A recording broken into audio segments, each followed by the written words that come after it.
actually live yet. Fuck. Damn! Oh my god! Oh, apparently we are now live. Oh. Oops. Oh! Wow. Yeah, it's being weird. I don't know why it's being weird on me. It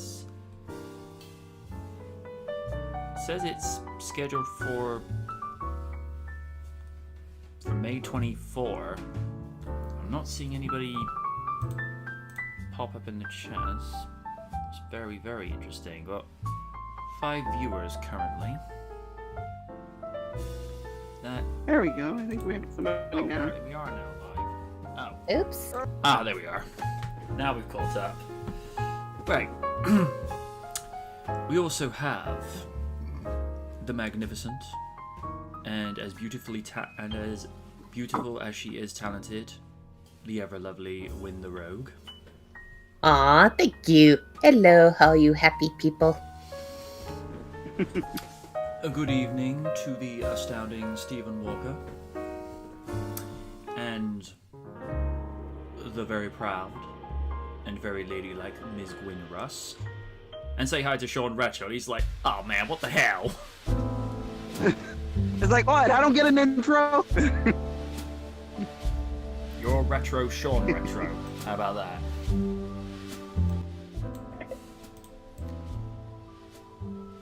You flatter you, MJU, Steve says. Yeah, sure, okay, I'll go with that.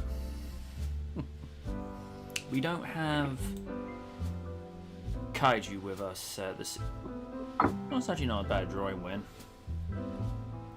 Yeah, I'm trying to, like I said, I'm trying to figure out what to tweak. I'm using the separate save to kind of just completely overhaul one of the halves of the legs altogether, so I still have the original in case I get past the point of no return. Dan says, I would like to take this moment to commend both WWE and AEW for the creative liberties they've taken in their recent pay-per-views, especially AEW's Double or Nothing last night. Okay. Oh god, that was That actually shit hilariously was stupid. wild. Okay. Hangman Page with the horse is my favorite thing ever. Okay. I think the scene where they tried to drown Matt Hardy and just went through different versions of it. Yes! Oh my god. Oh my god. Sounds like He I turned really need into to get into. V1, and I'm like dying. Sounds like Ballpark Sounds came like back. I need. Sounds like I need to get into AEW. Yeah, it's pretty fun. It's fun. We'll see about it. About Steve. You know, don't know the situation with Kaiju this evening. I've got a little something in mind, but here's the thing with those watching. If we can get the list of people that are watching to be at 5 or 6, then I've got something real special for you this evening. Ooh. Yeah. Okay, but we are gonna get into a few topics first and foremost this evening. And this one, I'm gonna be frank, this one in particular does not surprise me in the slightest.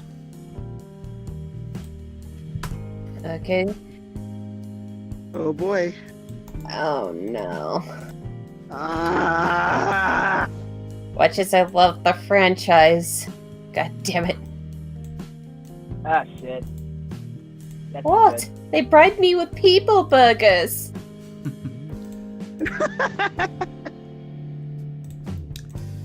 But I said no, people burger. You're a monster and a bitch! Jurassic World 3 isn't the end of the franchise, but the start of a new era. Jurassic World 3 isn't going to be the end of the franchise, according to producer Frank Marshall. In some ways, it is just the beginning. The sequel had been filming back in February and early March for a few weeks under the direction of Colin Trevorrow before the widespread production shutdown kicked in. Given that this is the end of the sequel trilogy, it had been assumed that this would be the end of the Dino-centric series. Marshall begs to differ. He was recently promoting his new documentary, Laurel Canyon, during an interview. He was asked if the sequel, which is officially titled Jurassic World Dominion, aka for some of us Jurassic Park 6, would be the end of the franchise. Marshall answered rather simply with no. The producer then offered a bit more insight, explaining that this is the beginning of a new era given what happened at the end of 2018's Fallen Kingdom. Here's what he had to say about it. It's the start of a new era. The dinosaurs are now on the mainland amongst us, and they will be for quite some time, I hope. As fans of the movies may recall, Fallen Kingdom saw Isla Nublar, the site where John Hammond's dream of having a dinosaur-filled amusement park was born, was wiped off the map by a massive volcanic eruption. A number of the creatures were smuggled off the island for black market auction, which has to be one of the dumbest ideas I've seen in the movies in the series run.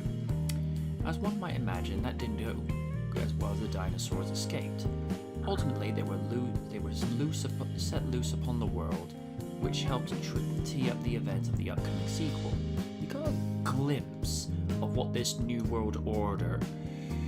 Now I'm imagining the Velociraptors coming out to the NWO music. Okay, which Yeah. one? Oh Me no! Okay, which one's gonna be Hogan? Not it! Like in last year's live-action short Battle at Big Rock. Marshall seems confident that this will leave the door open for future storytelling in the future. The question is, what shape will this take? We know that Netflix has an animated series within the franchise titled Camp Cretaceous set to arrive later this year. Right, I'm going to be borrowing my brother's Netflix account for a week or so. But I'm borrowing it! Rumours have also persisted a live-action TV show is in some stage of development, though that is yet to be confirmed. It could also mean more movies, please.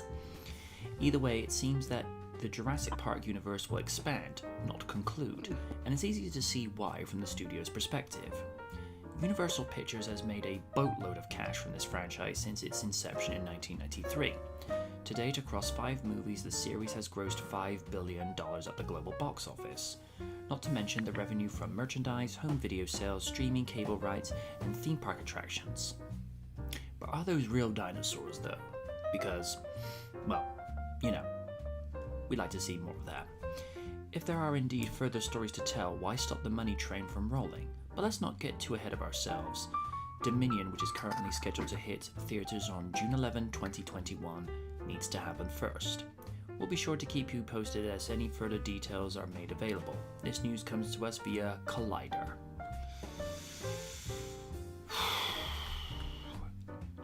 Well, I can't say that I'm that surprised.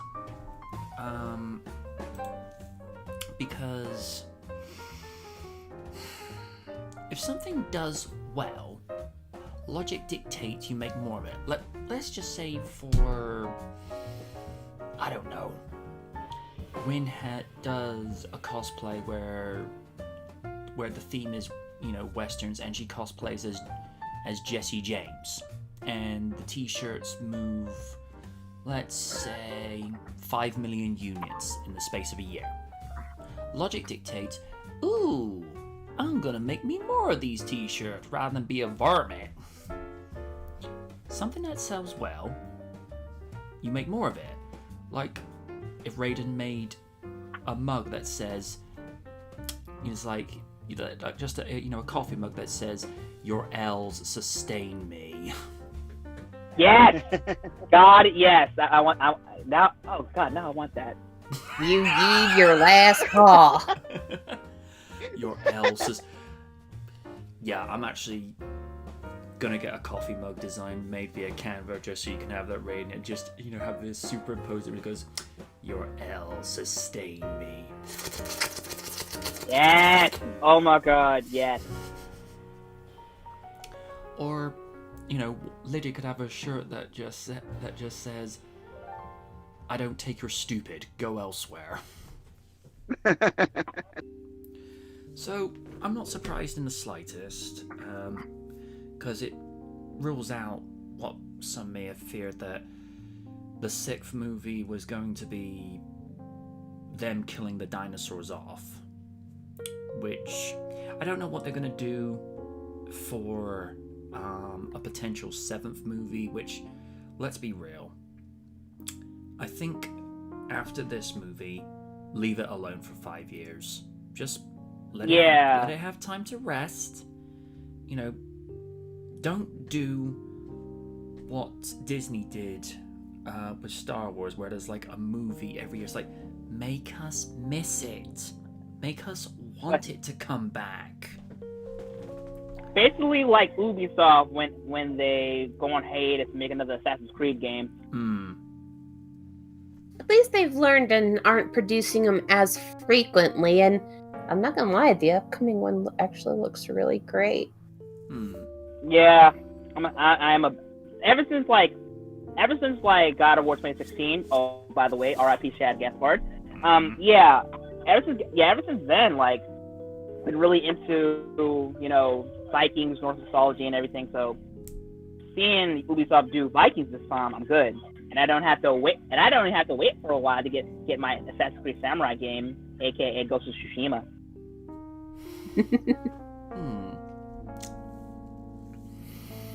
Because if you see in the other, like the vegan section, I was fanboying. I was fangirling like crazy. You mean you were fanboying like crazy, dude? Yeah, don't make me picture you in a dress, dude. I don't need mental pictures for the evening. Oh, don't worry about it. You will never have to see that image. When I mean fangirl, I'm like, yeah. That's basically my energy when it comes to that. Just reading some of the comments. Oh, Gwen says, in one of my reviews for shows, I put your YouTube channel in the description so that my subscribers can check out your channel if they choose. Well, thank you, Gwen. I appreciate that. Dan says, hey MJ, perhaps you could borrow your brother's Netflix to binge Avatar: The Last Airbender. I don't know. You ever seen it? No, I've only ever seen bits and pieces. Oh man, it's so good. I have no words for it. As in, like, it's possibly one of the most.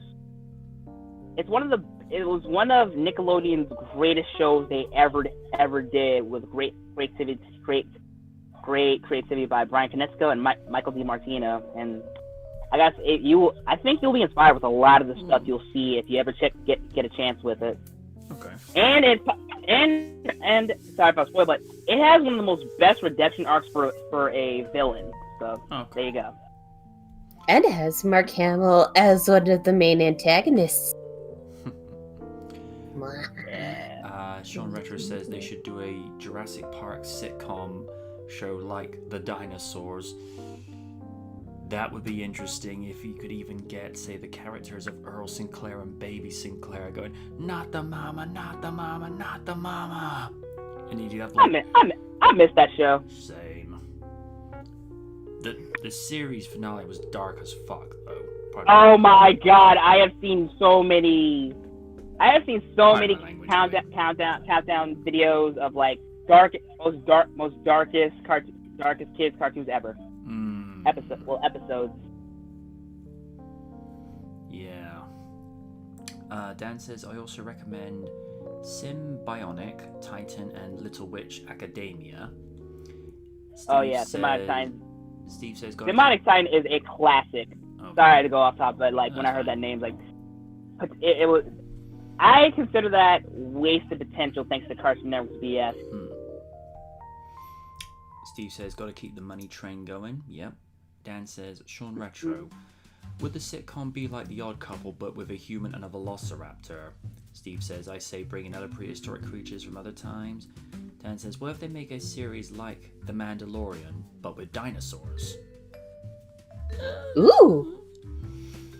Dan says, never seen The Odd Couple, but not a bad idea.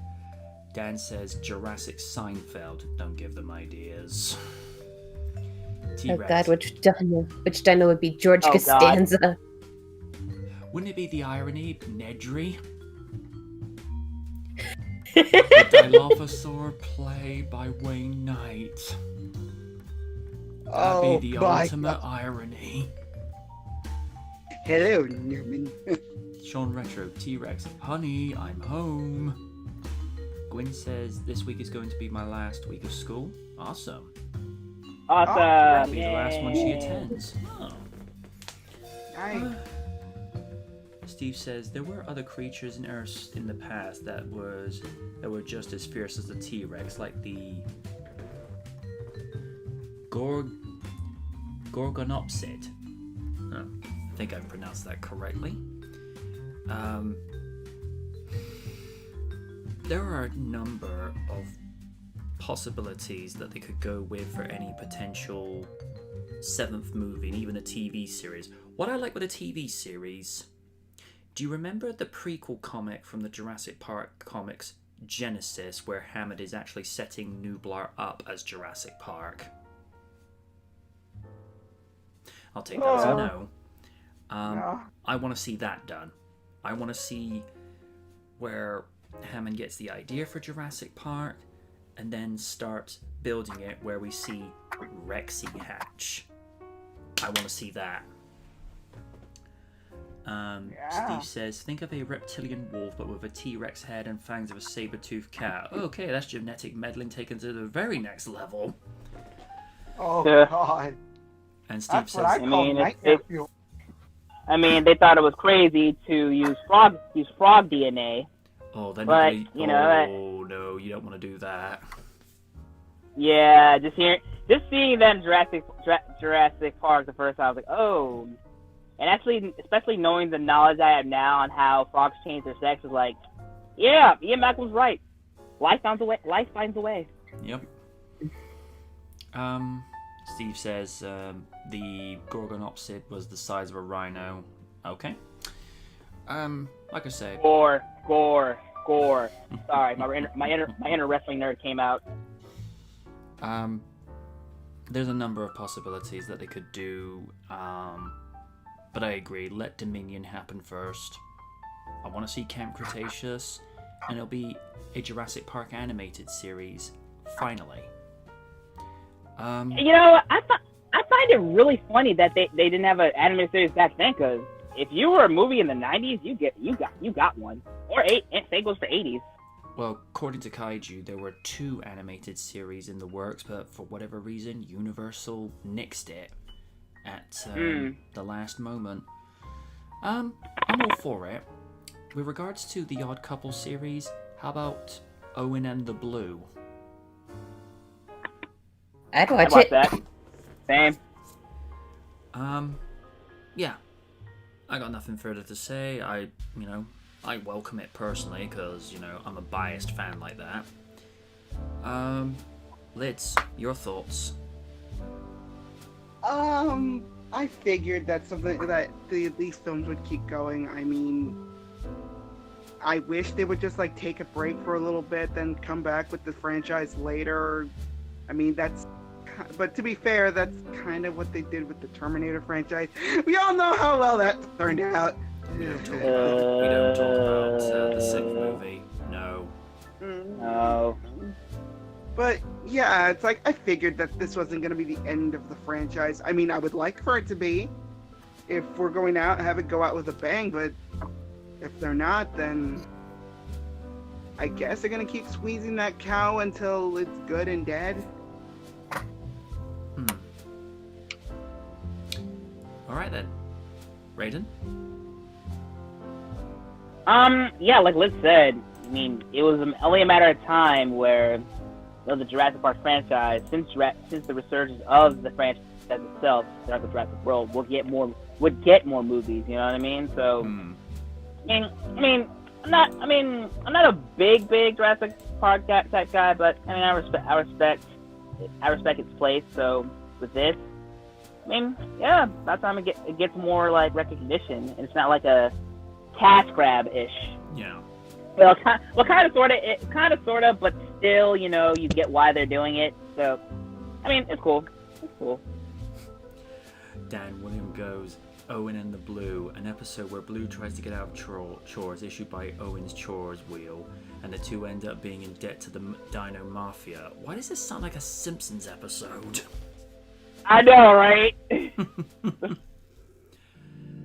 Last That's still be interesting to watch though. Last but never least, Win, your thoughts? If done right, and they don't overdo it, it could work. Because with a good franchise, it can last a while, as long as they keep having creative ideas flowing, and don't fall back on the same kind of cliches over and over and over.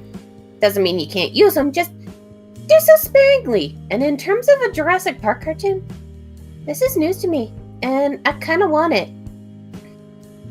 I'll tell you this much, if they're able to do a Jurassic Park animated movie, can they do it where they blend the art of the Jurassic Park dinosaurs, but with a little bit of Land Before Time as well? Because the animation for that movie still holds up. Oh yeah. Gwen says Disney Springs is reopened here in Florida. Disney World is still closed. Oh, poopy. She says you should hear my boyfriend do Arnold's voice. It's hilarious. That sounds good. T-Rex, this human is raw. Oh dear. Well, you guys managed to meet the quota. We have 6 people watching, so therefore I deliver onto my promise. Ooh. As I said, we do something special, and we're gonna do just that. It's time.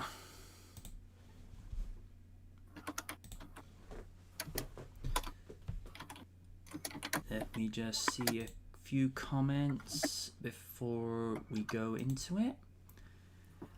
Then, if there was a Jurassic Park animated movie, would Tracy Morgan voice the Stegosaur? I have no idea who that is. Well, I am at 0. Okay. I'm at 0. Likewise. Hold on. I actually have an idea. I'm going to watch YouTube on my TV for the time being. YouTube. All right. That works. Mhm. Are you able to put your headset into it at all?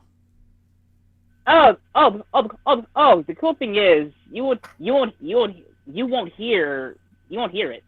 Okay. So yeah, the audience won't hear it because I tried it one time. I was watching Netflix while doing this, and yeah, no static, no Okay. like. Okay. All right, let's try it. All right. Okay. Just waiting on Raiden, That works. folks. Come on.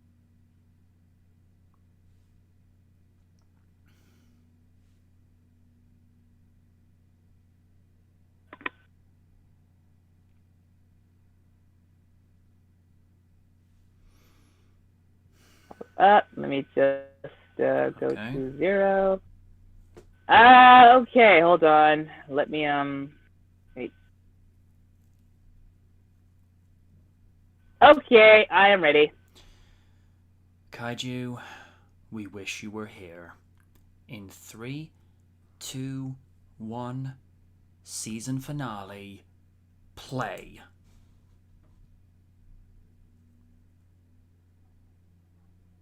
Ooh.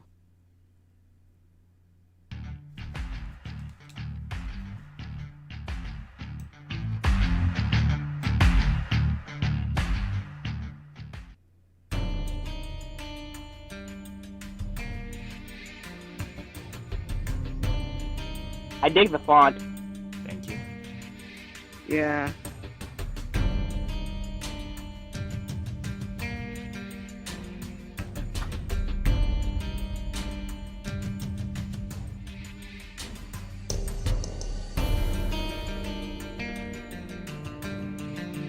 Oh shit. I knew it.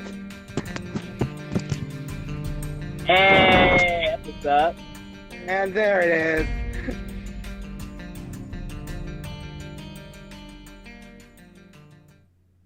When you can consider what the cast and crew of Back to the Future Part 2 pulled off in late November 1989, Is that what would you be currently their look like? follow-up and the finale to the series with 1990's Back to the Future Part 3?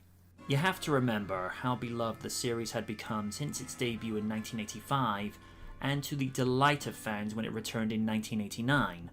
The third movie had to have a befitting conclusion to the story. The genesis of Is that the what you idea currently for the look like, third MJ, with movie all that stems hair? from a moment between Michael J. Fox and Bob Zemeckis of what point in time Michael would like to go to if he were able, and he answered, the Wild West. The original plan for Part 2 was to do the plot for Part 2 and 3, but it would end up being too long at 227 minutes, which would be under 4 hours for one movie. So, the plan changed to shooting both movies back-to-back, with Part 2 being released to audiences on November 22, 1989, That's and the something Michael third Bay being would released do. on May 25, 1990. Yep. Just over a month I remember before Dark the of the 5th Moon. anniversary That of the shit was long as original hell. that was out July 3, 1985. It would be a back-and-forth routine for director Robert Zemeckis, as he would shoot Part 3 out in the desert, and then fly out to Burbank and view the daily edits, and then make whatever changes necessary, and then fly back out to the desert the next day to continue shooting Part 3. And this went on for 3 months. It was a shock to see the cliffhanger that Part 2 had left on, with fans realizing that they were going to get a conclusion. The stage was set for one last trip in time for everyone's favorite time-traveling duo. And so, for the 30th anniversary and the last entry in the series, Time Circuit's on. Just like Part 2, this movie literally picks up seconds from when the last movie left off, with the Doc witnessing Marty accelerating to the future from Part 1, and then he's greeted by Marty from Part 2 telling him he had returned from the future. And the clock tower scene is in all 3 movies. Compared to the more fantastical and technical aspect of the sci-fi future as suggested in Part 2, the Old West look of Hill Valley in 1885 had a much more simplistic look, from the wooden saloon to Doc's blacksmith building. Westerns for me have always had this wonderful appearance, from the way they're shot of this sepia tone in filming to where it has a rich look of colour and character. So Hill Valley itself is almost a character in the way the buildings are set up. Granted, the town wasn't that big compared to what it would be in 100 years from that point to where this time travel journey would begin, and we would actually see flashes of its future begin to rise with the construction of the town's clock tower, which has been a character in of itself in all 3 movies. It was a key component in Marty going back to the future in Part 1, the tower being converted into Biff's casino and penthouse in Part 2, and the 1955 scene being reused from Part 1 and again at the beginning of this movie.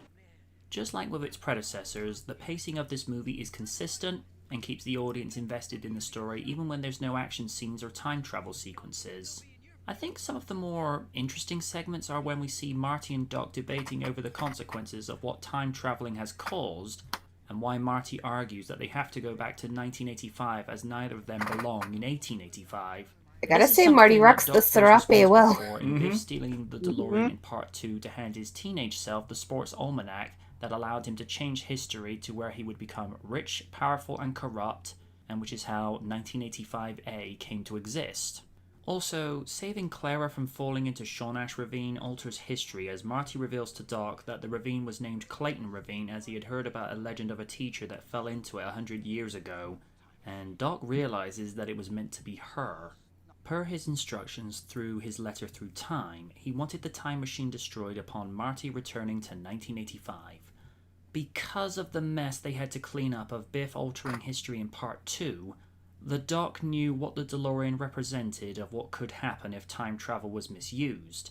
And it's interesting to see the Doc shoot down the idea of taking Clara back with them to 1985. He had cautioned Marty for disrupting the space-time continuum for his own benefit, and he would do no less.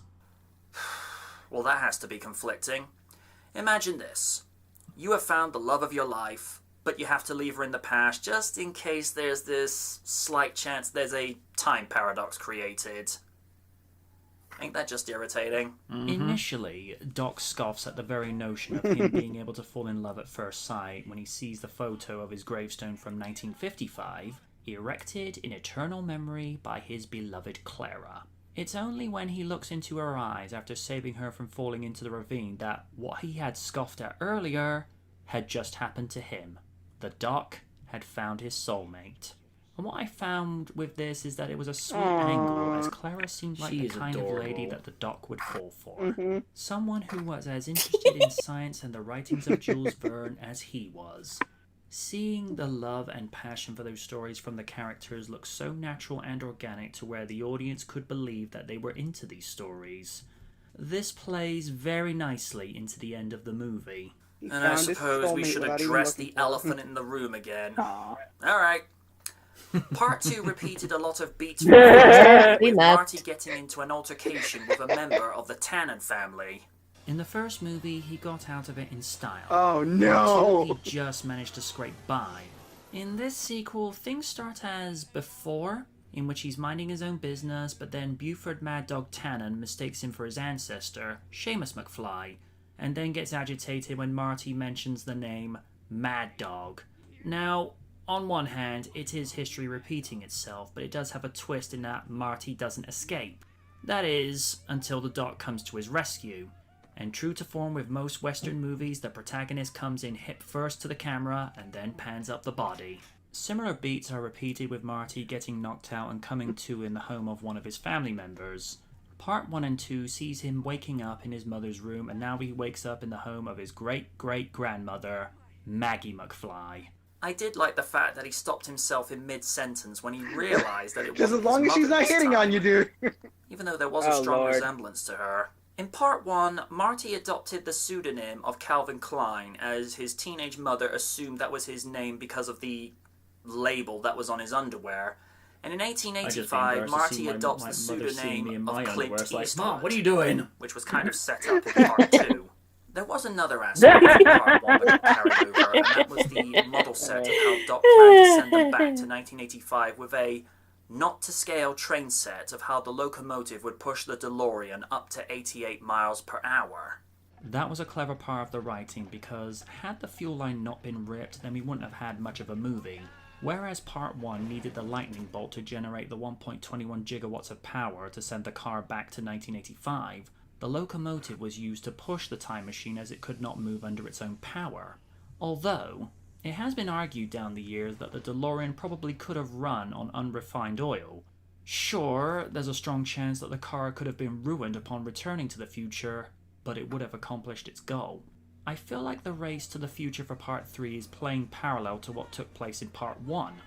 Because as the locomotive and the DeLorean get closer to the end of the track, the tension and stakes begin to rise, but with the complication of Clara aboard the engine and the hoverboard being deployed, which would then set up how Doc would get from 1885 to 1985 at the end of the movie.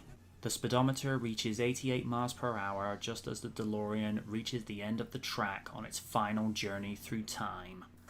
Part 2 gave away a lot of foreshadowing of what was to come for Part 3, including the Doc wanting to explore one of the greatest mysteries of the universe. Women. This got initiated when the time circuit dashboard was malfunctioning as the date January 1, 1885 would flash when Doc was trying to input the date of November 12, 1955. And I did like the subtle nod to Marty's accidental time travel in Part 1 where Doc inadvertently activated the time circuits as he pulled away in hover mode to pick Marty up from the school roof. During the very storm that gave the DeLorean the necessary 1.21 gigawatts to time travel back to 1985, the lightning struck the time machine, causing a gigawatt overload and sending Doc and the DeLorean to 1885. Even more details were laid out when a member of Western Union arrives just moments after the Doc disappears with a letter from September 1, 1885. I like this, as the Doc knew he wouldn't be able to repair the time machine in the Old West, so he sent Marty a letter through time letting him know of his well-being and what he would put in place for him to get back to 1985. The story arc that surrounded Marty from Part 2 comes to a head as this movie finally sees him resolve his insecurities of him losing his judgment whenever someone would call him chicken, or in the case of this sequel, yellow. Marty is goaded into facing Mad Dog in a standoff, of which Doc criticizes him for accepting it, alluding to an event in his future in which he would break his hand in an automobile accident. Now, normally I would censor moments of cursing on this review series. However, I am making a big exception in this case because Michael not only delivers this line brilliantly, and to censor it would do a disservice to the lesson he learns. You hear me wrong? I think I know which line you're talking about. Damn you, gutless yellow pie slinger! Wait for it. He's an asshole. I don't care what Tannen says. I don't care what anybody else says either. And can I just say, the delivery of that line was perfect. I wonder if anyone's made a meme out He's of an it. asshole! If they haven't, He's an start asshole! In this scene, Marty gains self-worth in not caring what an antagonist thinks of him, and in doing so, he overcomes his insecurity. The ending was done with all loose ends tied up. The Doc has the life he wanted with a loving wife and 2 boys named after their favourite author, Jules and Vern. Marty and Jennifer's future hasn't been written yet, so they're free to make it as they see fit. Hey, Vern. And with the flyby of the train, one of the greatest movie trilogies of all time comes to a close. For his final appearance as Marty in live action is probably the most pivotal. We had seen the arc set up in part 2 of Marty losing his cool whenever someone would call him chicken, and it comes to a head when he's goaded into a shootout with Mad Dog, and it's seeing Marty coming to realise that he can be the bigger man, and just say no. Michael plays it so naturally as he had done before. He acts like a true friend in wanting to save the Doc from certain doom when learning of his fate in 1885, even though it went against his wishes. It's a testament to the actor's performance in all 3 movies and why we still love the character of Marty McFly to this day. And no one could have played him better than Michael J. Fox. Amen. I find this is arguably the best Mhm. performance as the Doc Lloyd, as he not only Yep. plays his 1955 and 1985 counterparts flawlessly as he had done before, but now there's a level of confliction from him when he bonds with Clara and falls in love for the first time. The Doc had always been a man that would live his life as dictated by science, logic, and morals as well. But given that he didn't see the possibility of falling in love is what complicates the story for him, and the return to the future with his partner in time, Marty. There's only one Doc Brown, and his name is Christopher Lloyd.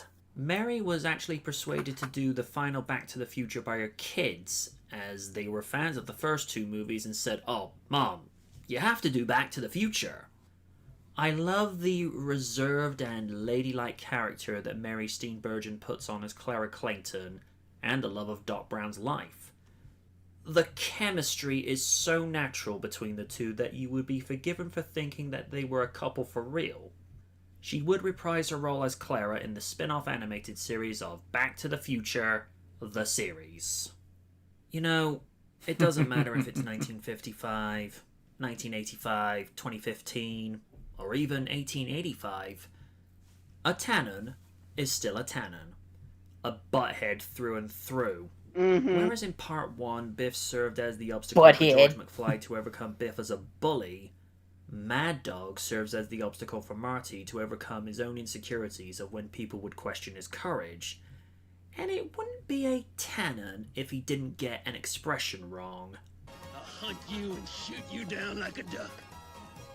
It's dog, Buford. Shoot him down like a dog.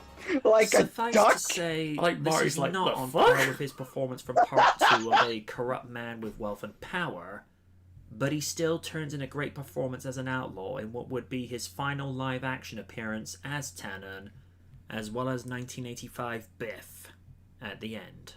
Like I said before, he might play a butthead, but the actor made the character a legend. Leia plays Marty's ancestor in Maggie, who emigrated to the west coast of America from Ireland with Seamus, and she not only puts on an authentic Irish accent, but plays such a different personality to what she had done before with 1955 Lorraine and 1985 Lorraine.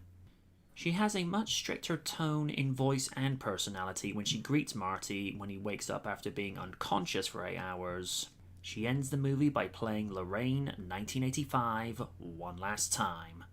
Elizabeth essentially reprises her role for a coffee break as Marty reunites with her at the end. For the extremely limited screen time she has, she plays it well. Personally, I would have preferred if she had been given more time. Yep. The trick photography method that was employed in Part 2 to where one actor would be able to play two roles in the same shot is used again, as Michael J. Fox is seen in various shots playing Marty McFly and his great-great-grandfather, Seamus McFly.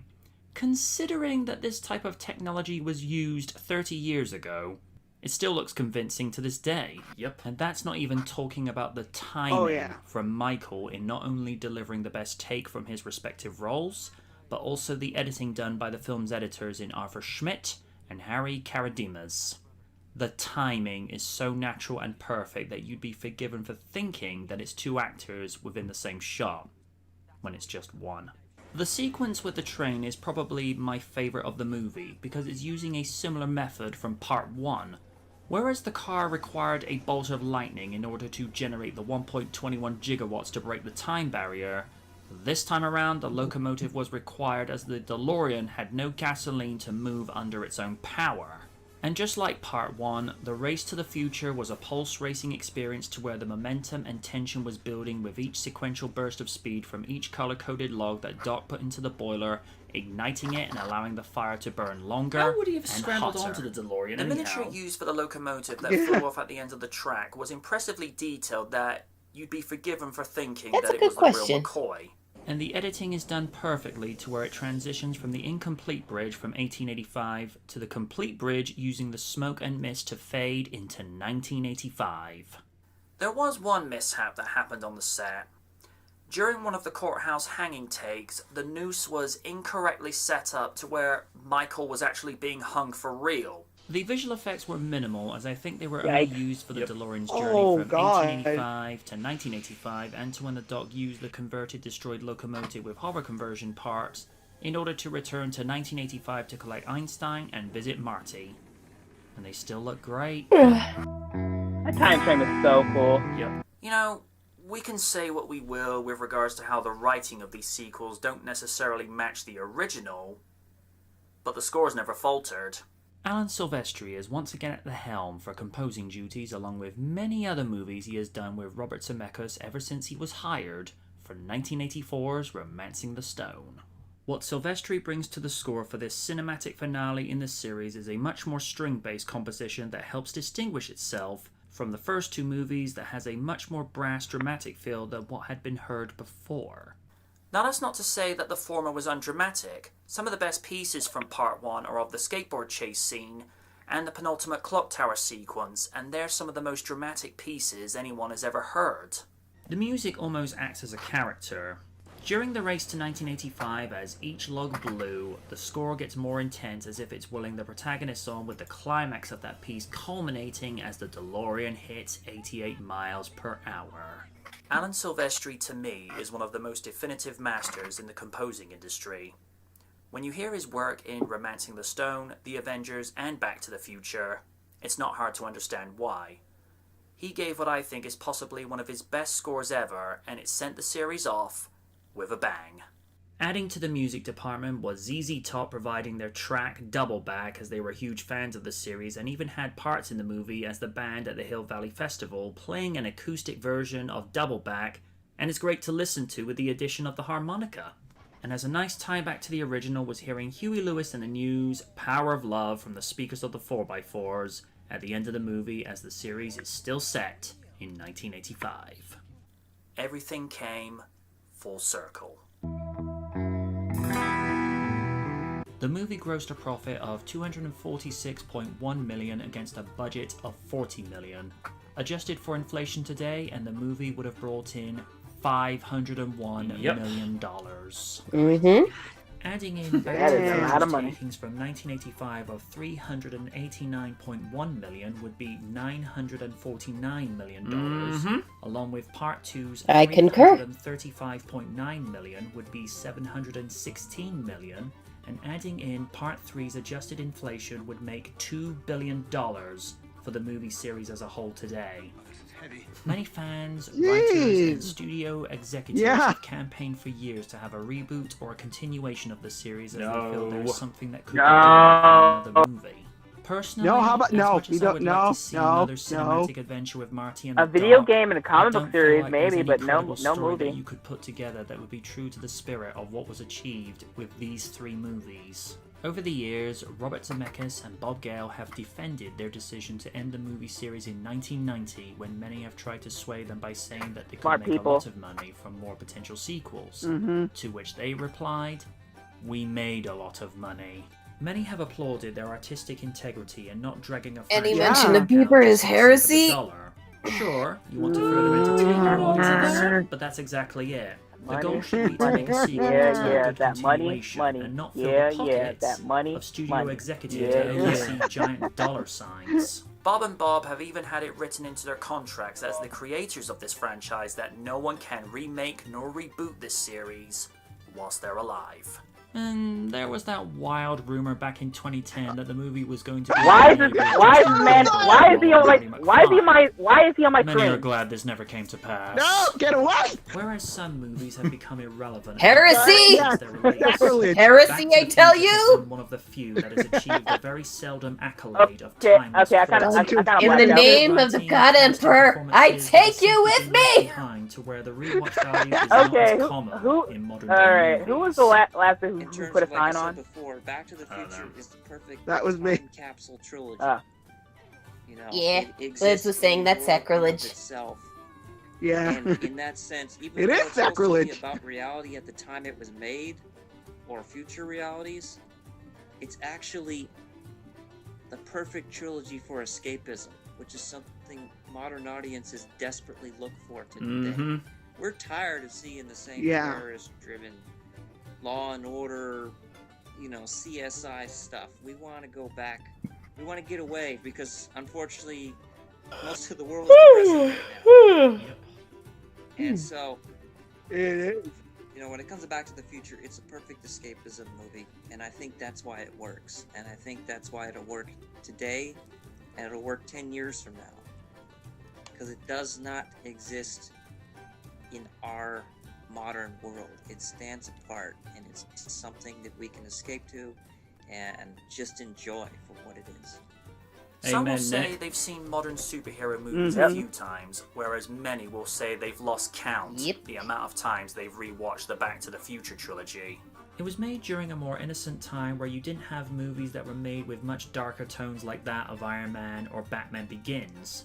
Most have said in a post 9/11 setting, the world has become a much darker place, and I think that's also true for movies.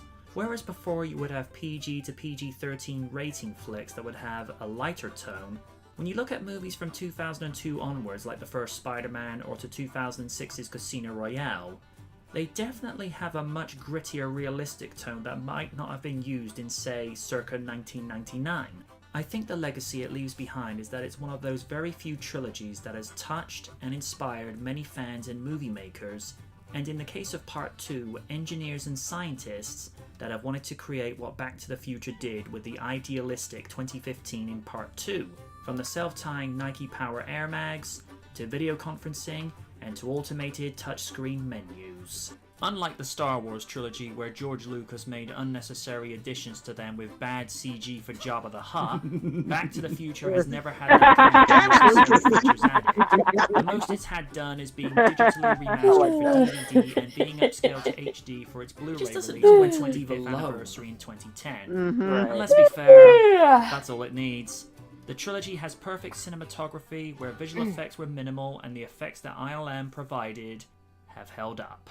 Back to the Future Part 3 closes out one of the greatest cinematic adventures the world has ever known, and it will continue to move, inspire, and entertain many generations to come. I'm MJ Knight, and we rode the rails for one last time for Back to the Future.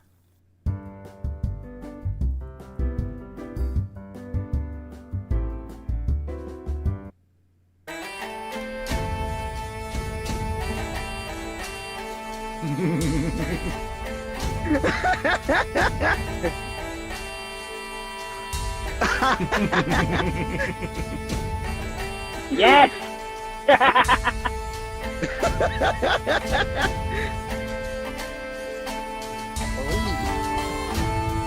Part 2. Being contentious. I like that. I love that.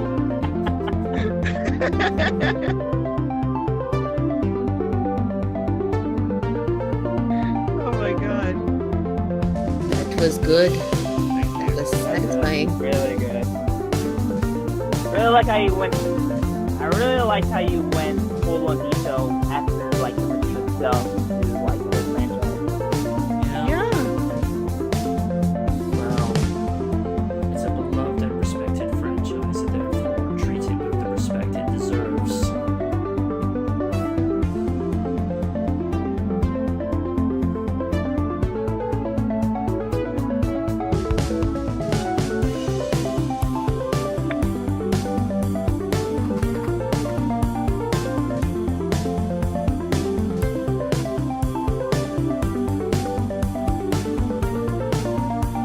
That was a really good season finale.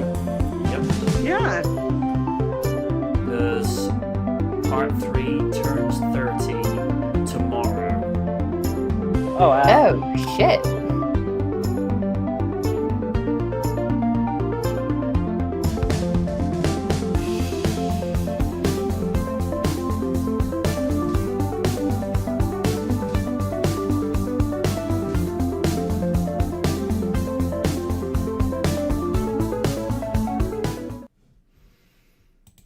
Alright. Time to see what the comment sections have said.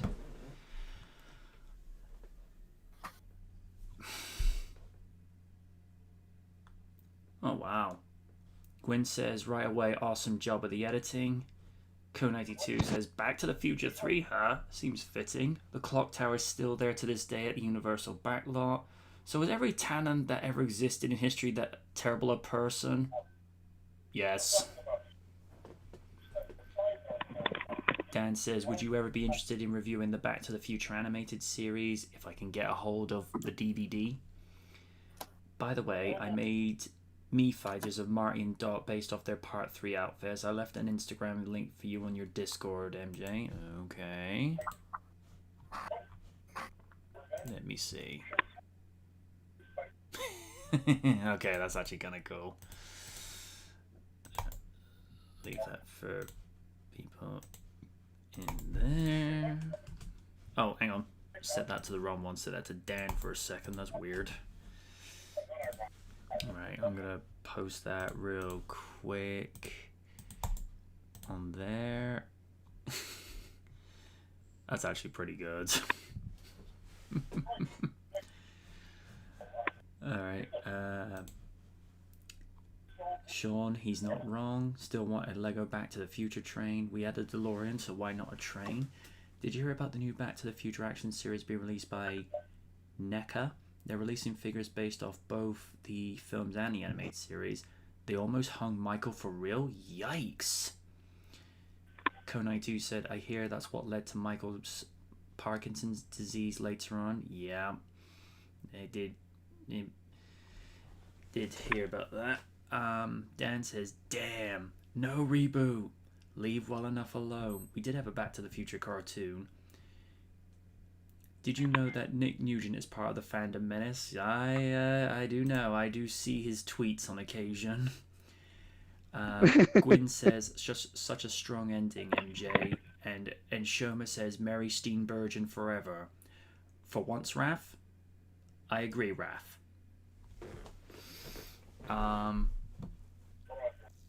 Steve says, hi, Raph. Dan says, good review. Yeah.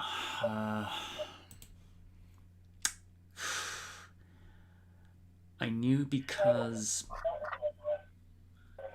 this was going to be the season finale for this week, and it was also tying in with Part 3's 30th anniversary. I thought this is the one to end the season.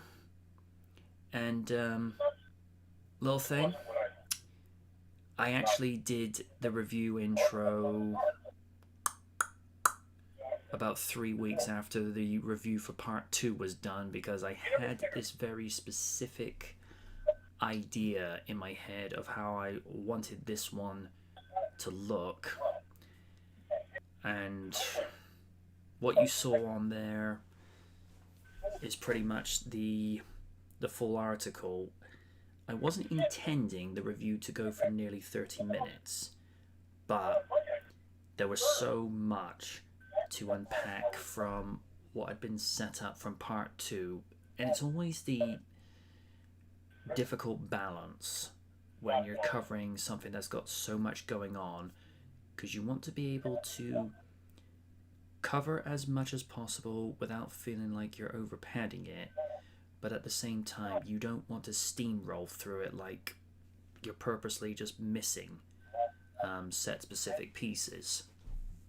So that was something I made the conscious effort of, right, be as detailed as you can, because there's, like I say, there was a lot in that third movie, but at the same time I wanted to have a specific cadence in my voice, and the only reason there are points where my pitch is a little bit lower, I adjusted the gain level on my Blue Yeti, and I found in recordings my recordings were way too loud, so I actually had to try and bring the volume of my voice down to pretty much what I've got here, just so that it wouldn't overwhelm it. And I discovered this last week as well when we were doing episode 110, because my voice was coming through too loud through the microphone. So and even when I went into Vegas to do the edits for the voiceovers, I had to bring the decibels down to minus 6.1, just so that it wouldn't sound like horrible feedback against the camcorder audio. But I feel like I got the job done, because I'm my own worst critic. I always feel like you're only as good as your last review. And like I say, because this was the last of the trilogy that was turning 30, it's like, okay, send this one off right. And whether I'll come back to do another retrospective, say for the first movie 5 years down the line, I don't know. It depends what ideas I've got by 2025. I mean, I may choose not to, but you only get one shot at doing a 30th anniversary, which is, went same approach that I did with part 2 last Christmas. Approach it with respect, but also objectivity. And I feel like with part 2, that was a better review from a production standpoint, only because I had more time to work with. This one, I kind of rushed it in places. Right. But what I was able to do was still able to show the bridging of how everything got set up, which is why there are clips from part 1 and then part 2, rather than just like show a still photo like in every set specific piece, because that just gets really counterproductive. But I think I achieved what I was looking to do. If, like I say, if I ever go back to this, I probably do a much more thorough job. It's just, with what's been going on in the world, some people get a little bit distracted, and what's been going on with web problems I had a couple of weeks ago. And I was also doing a lyric music video for my cousin, David Ville. Very talented individual, right, I might add. It was a little bit of divided attention, but I like what I came up with. The only reason there wasn't a blooper reel is because there were a couple of times where I was tripping over my words, but it wasn't really wasn't really like humorous stuff I was adding in afterwards because I was so focused on getting this done for the airing date for tomorrow that I just thought, you know what, just stay focused, get this done. See you, Gwen. Thanks for joining us this evening. I was so focused on getting this done. It's like, no, you know what? Don't worry about the humor. You know, that's what the writing and the voiceovers are for, and what have you, and just go from there. Maybe someday, like I say, I'll take another shot at doing it for, say, like a 40th anniversary retrospective. But let's get to the 40th anniversary before I make that kind of decision. But yeah, I'm not going to ramble on any further because it's what I'm known for. Raiden, you're up. What can I say? I mean, words can explain how much you're passionate about the series itself. So, it was really cool that you, like every video, you went into detail about this, and at the conclusion, you gave praise to the series. You vehemently gave the information that both directors did not want to do a remake or reboot, and it was very, very, very smart of them to get a contract saying no reboot, so whatever. So that was really good. A lot of people, that should be the standard bearer for like franchises nowadays, but it is what it is, But yeah, like I said, everything was really great. The jokes were great, especially how you incorporated us in there. And I think this was your. And I mean, everybody is best, but I feel like this was one of your best like to date. And personally, I can't wait to see what you can come up with in the next season. I appreciate that, man. Thank you. All good, man. Lydia.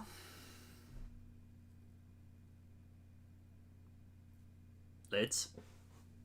Yeah, I'm sorry. Discord was acting fun.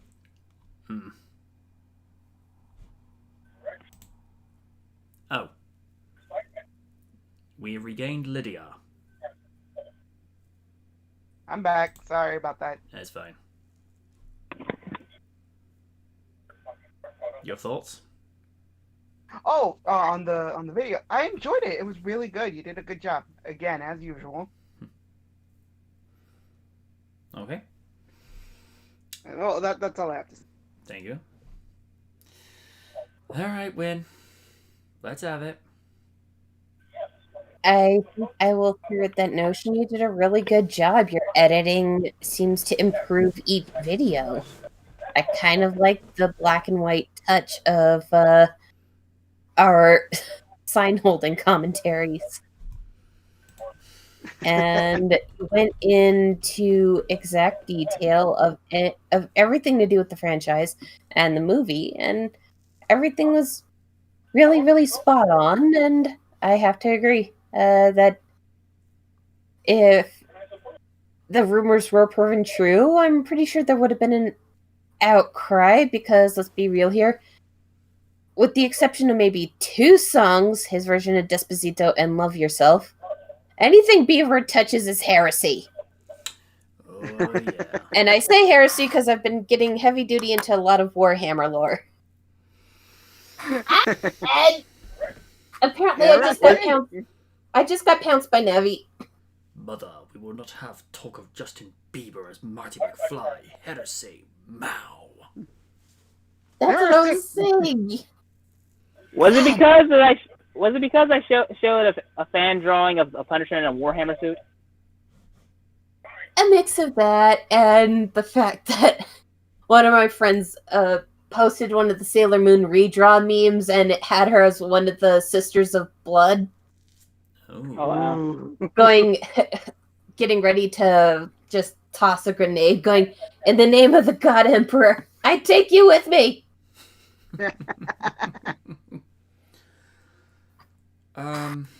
Here's a question to the audience as well as my co-hosts. If you had to pick I'm gonna let people have their own preference. You can either choose just the top one or your top three.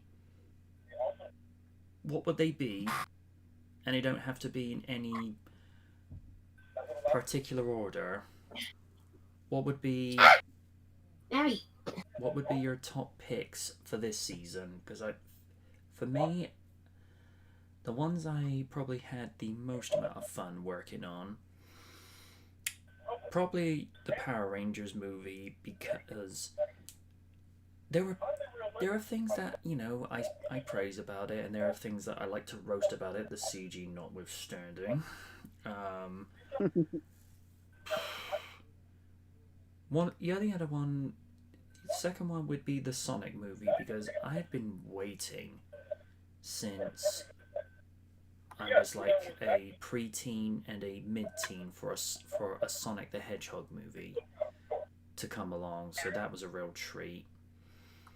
And I suppose if I had to nail the third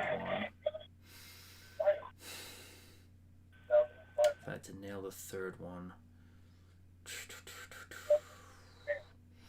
probably Hulk.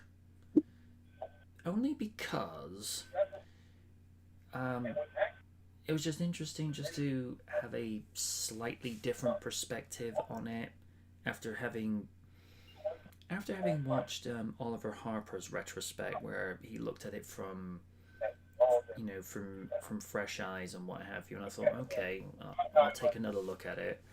I mean, don't get me wrong, I still think the movie's crap, but there are bits that I appreciate a tiny bit more, but not by much.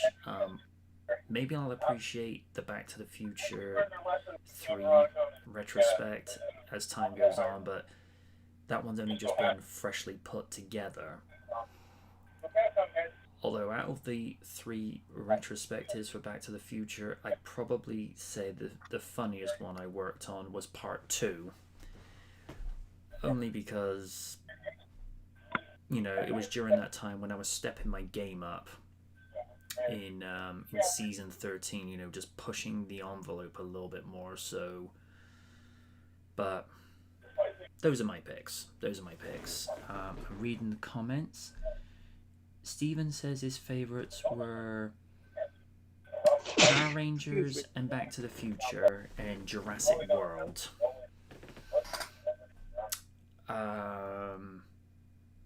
Dan, Sean, Gwen, and then Shoma, what are your top 3 favourites? Raiden, I know I'm going to kind of put you on the spot here. What would your top 3 be? My top 3 would be, say, Power Rangers, Ninja Turtles, and Jurassic World. You do know where Ninja Turtles was season 13. I was referring to this season. Okay, okay, what was this? But yeah, I'll say Power Rangers,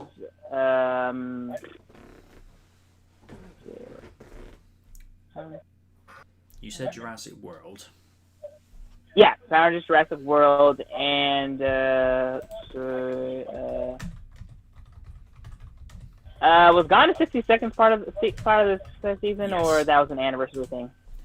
So I'll go with Gone in 60 Seconds as well. Lids. Well, definitely, I gotta say, damn, I don't know.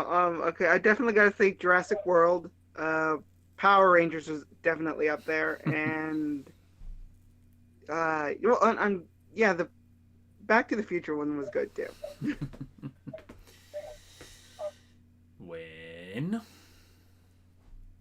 Let's see. I'd have to say definitely the Sonic movie, because, like you, I've been waiting for one since I was a kid.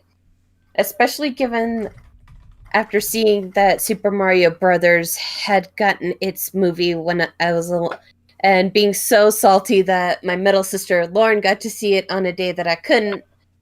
So I'm all, you know what? If you're gonna be hoggy with a video game franchise, I'm gonna find one of my own. And then I discovered Sonic the Hedgehog,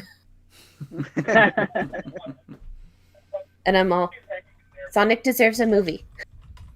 Give Sonic a movie. And years later, we got it, and it was worth every penny. Oh yeah.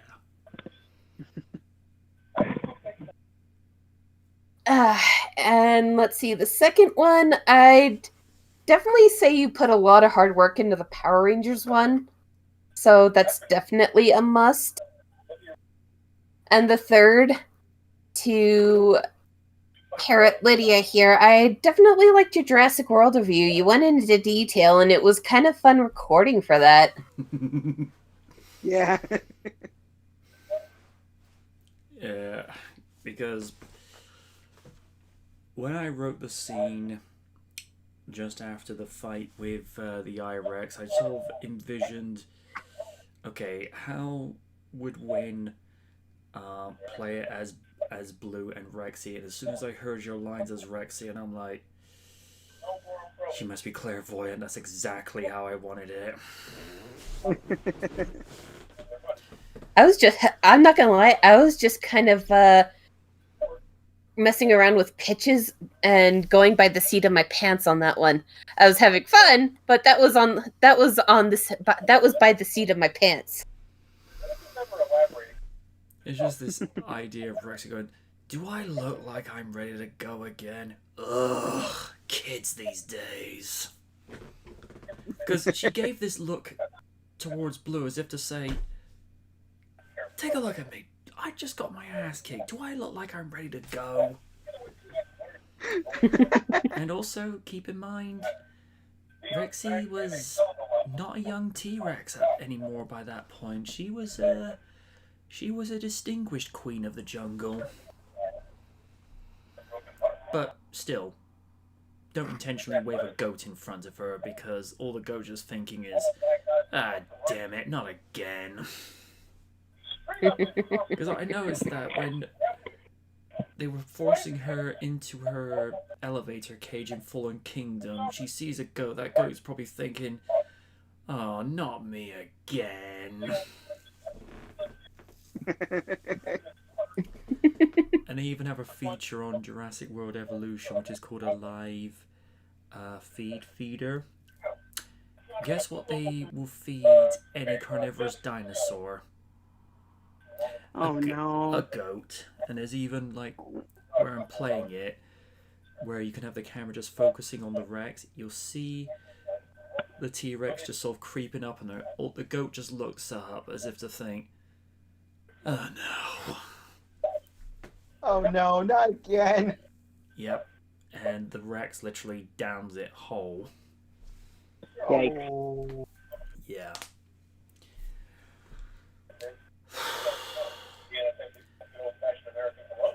I don't know why they do it with goats instead of cows, Steve. I don't get it. I don't get it either. But no, I made a conscious decision after seeing what I could do when I really pushed the level of quality in regards to production with Jurassic Park's 25th anniversary. Because I remember thinking at the time, this is the 25th anniversary. You need to knock this out of the park first time. And it was only after doing that, every other review I went after that, it's just like, okay, you're bringing your A game from now on, because you can't just do that for select reviews. You need to do this for every single one of them.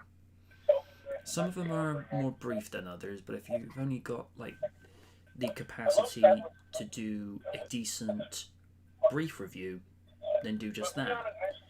But it's as Lid said, if you have a review that you're very passionate about, whether it's Jurassic Park or Back to the Future, I'm going to unload a lot into that, which is why I went into such detail with things like Batman Begins, because that was a turning point in 2005 for not just comic book movies, but movies in general. And so, I wanted to capture my perspective with how I felt about it when it was originally out, and just go from there. That's gonna look really weird when I go to do the mini videos afterwards, and it's still got Jurassic World 3 news whilst Back to the Future Part 3 retrospective is playing. It's like, people are like, the hell is this? I know they're made by the same production company, but still. But nah, I've enjoyed season 14 from start to finish. Whether it's my best season, that's not for me to say. I'll leave that up to you guys, but it's definitely the most fun I've had, because I feel like Wynn's snarkiness rubbed off on me a little bit, particularly when I did the Hulk review, because I said, they're not, the Silent Company are used to ridiculous nonsense. I mean, just look at Sharknado. And Raiden and Lid's response like, oh god. Oh yeah. That was an ordeal. But yeah, that's season 14. Like I say, that's the most amount of fun I've had doing, and is one of the very few where it's been the most consistent, because the Sonic review was only late by a few days because I didn't get to see the movie till the Wednesday, and the review was supposed to be out for the Monday, but I can't put a review out for a movie I haven't seen. I haven't quite gotten the keys off of the dock for the DeLorean, so I could have gone to the Monday to watch it and then put the review out on Wednesday, because it's not how it works. But just like I did with season 12 last year, when I closed it out with The Lost World's 22nd anniversary, of like, this is a season finale, bring your A game. And it's Back to the Future.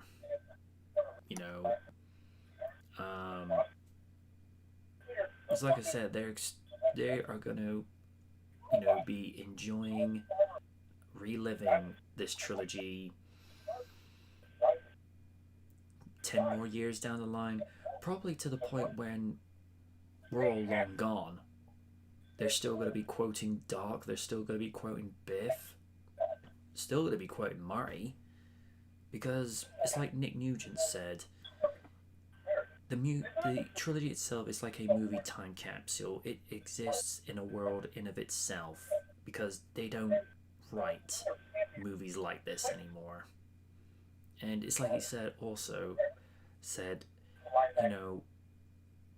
it's the perfect form of escapism, because we need movies like that now. And Back to the Future focused on story first and spectacle second, whereas what do Marvel do? Spectacle first, then story. Yep. And your brother always says that. I mean, I remember in the Marvel section he says, like, yo, why do you... I mean, I had a feeling of why he hates Marvel, but like, yeah, now I think about it, yeah, I totally understand. Yeah, let's not even discuss what he had to say about the politics they bring into the comics. Let's leave that for another time. Oh, I already know about that, actually. Yeah, I got that bomb dropped on hard. There are a few franchises that'll always have a place in my heart, but at the same time, some writers have left me salty. Yeah. But yeah. I made the point of waiting until there was enough people watching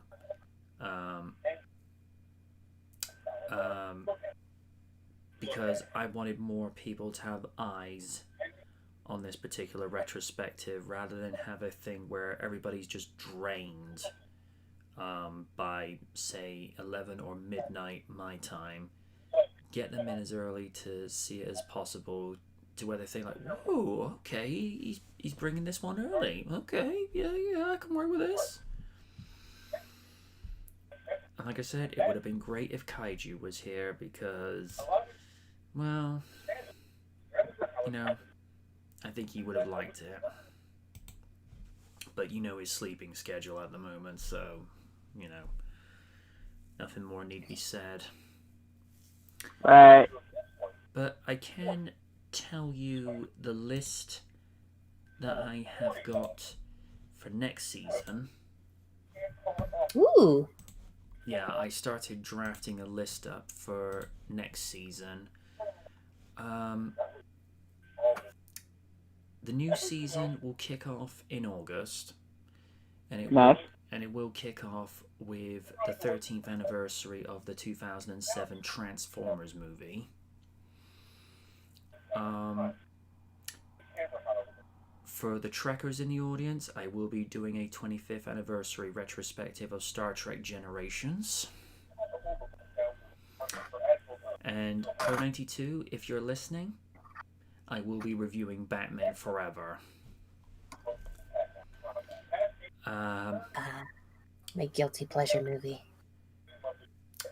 For the Turtle fans in attendance, Turtlevember will be continuing. Ninja Turtles 3 and TMNT. Yay! Yee! Yay! Two new annual series is going to debut. Starting in October will be the start of Hulktober, where we will have a 30-second anniversary review of The Return of the Incredible Hulk, which is the Lou Ferrigno, Bill Bixby TV movie. And there will be a 12th anniversary review of the 2008 movie. And there are 3 other reviews coming. One is going to be saved as a surprise, but I can tell you 2 movies that are coming for September, or #SepTerminator. Broken Timelines. The 36th and 29th anniversary retrospectives of Terminator 1 and Terminator 2 Judgment Day. Ooh! I can dig it.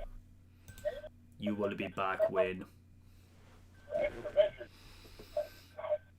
This review will not feature a naked Arnold. Sorry, lads. It's fine, it's fine. I was expecting her to be a bit more disappointed, but okay, never mind. It's fine, don't worry about it. What is the matter, Lydia? Do you not want to see the Arnold? She would rather see the Oni. Oh god. Can you imagine Oni in the role of the T-800? Oh my god. Fabulous. I'll be back. I need your clothes, your boots, your motorcycle, and your next bag of cheesy poofs. Love you, Oni. Or just yeeting any mediocre wrestler on his shit list. Fuck you, asshole! Oh. That reminds me, whilst I'm here, may as well do this little bit now. Hang on. I actually did quite a few variations.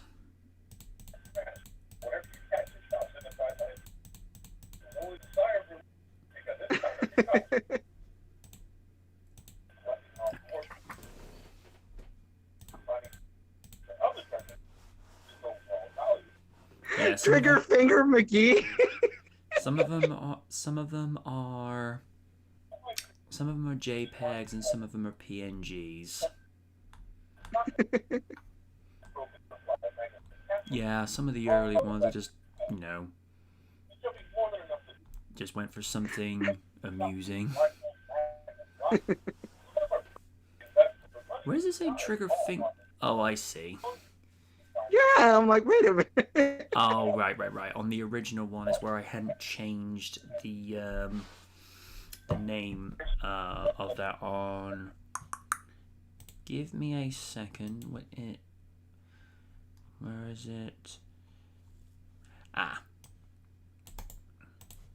Here's the website where I made those particular wanted posters.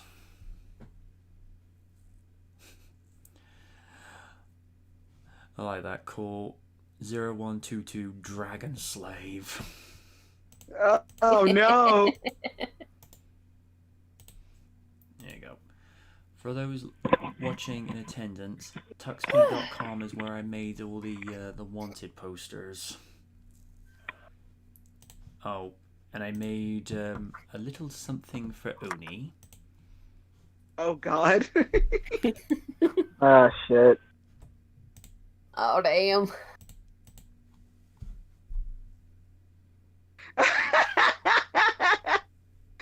For being Vince Russo. I called Jim Cornette.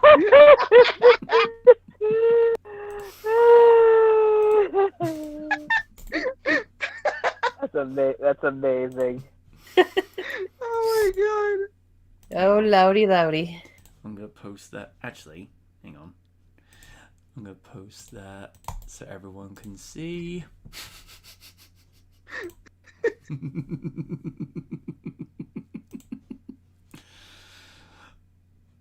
want to see if people can see that. Wanted for Vince Russo for being Vince Russo. Call Jim Cornette.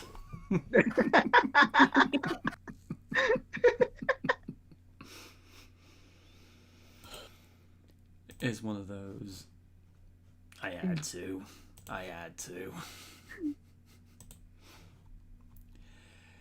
If anybody, wants that, drop me a link on Discord, and I will happily send that over. god. Oh my god. Oh dear. I did mention earlier. I did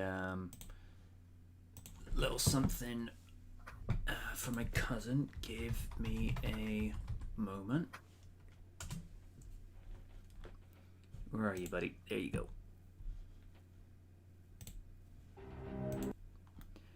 Oh, he's actually gotten a fair amount of views from this. Right, I'm about to. Let's see. Stop. Alright, let's get ourselves set up. If you haven't subscribed to Davidville after this, chances are you will.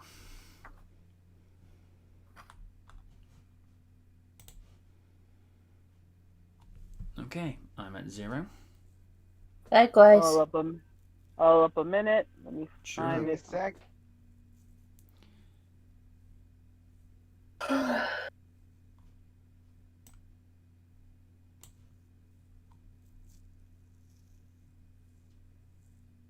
Alright, I am ready. Hold on a bit. Let me queue it up. Alright, I'm ready. 3, 2, 1, play.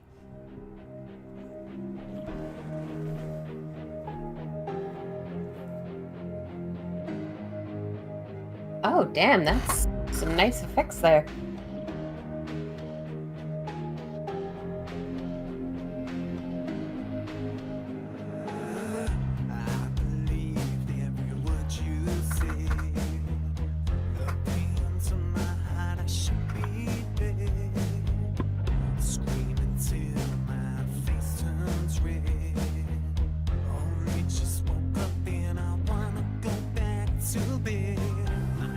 Spinning around and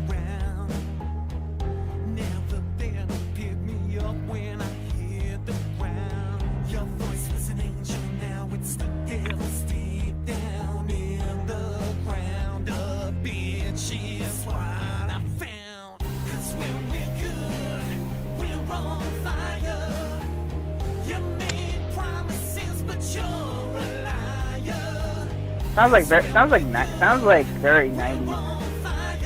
Yeah, a little bit. I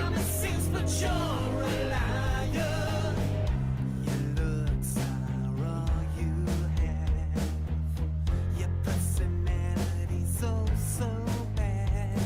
Interesting thing, he apparently won a one talent competition one time and they told him to stop miming, and I'm like, what the hell?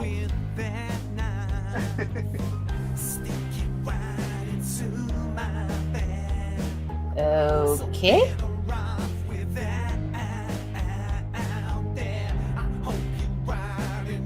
Jeez, dude, tell us how you really feel. Jesus.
Nice. That was good.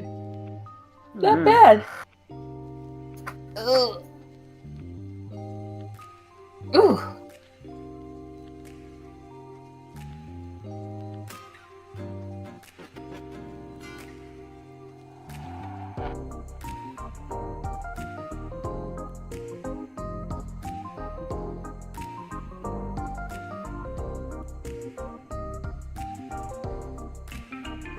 You're welcome.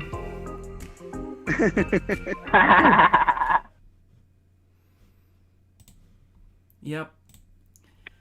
I didn't know exactly what he wanted with regards to a lyric music video, but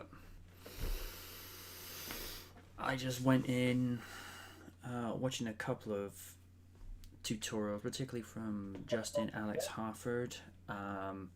It's just to try and do it in time, and I just thought, just try and find, I don't know, a style or a hook to go with. So that's when I had like words appearing at different times in different corners of the screens, purely because I just thought that'd be a good look for it. For those in the audience, there's the link to go see the video, and his album is out in June. So anybody that wants to go onto his page on iTunes, I'm sure he'll greatly appreciate it. Whether I was probably allowed to show the lyric video, I don't know. All I see it as, I'm just helping to promote a family member. That's how I see it. If I'm asked to remove it, I will comply. But like I say, I'm just looking to promote a family member. In the same way that, you know, whenever I've streamed any of random stuff in the past, it's just, hey, I'm just helping family out.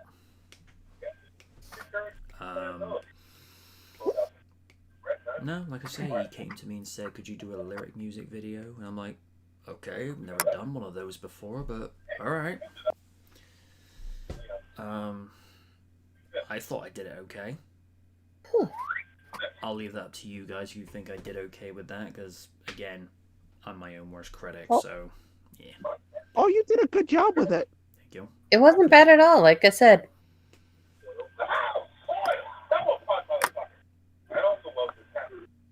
apparently there's a fight up going up in Raiden's area. My bad. I was watching a Some Call Me Johnny review of the Resident Evil 4. You were saying? Beg your pardon. Oh, that reminds me. I was watching, for some bizarre reason, I found myself watching clips from Eddie Murphy's 92 movie Boomerang. Oh, lordy, that movie would not get made today. Yeah. Grace Jones, you lady are on a different level of weird. Especially that scene in the restaurant. What the hell? Here's the thing. I know some women have their own ways of telling guys subtly, but I don't think other restaurant patrons need to see them disrobing in that way. Yeah, okay, we'll have Steven in.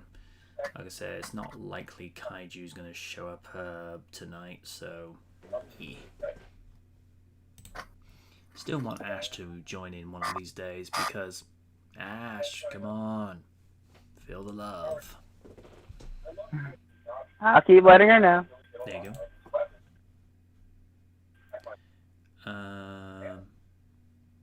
Confirm new. Alright.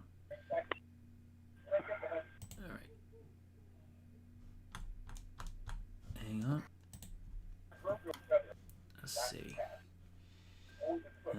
Trying to get Steven in, but something weird is going on. Just create the group.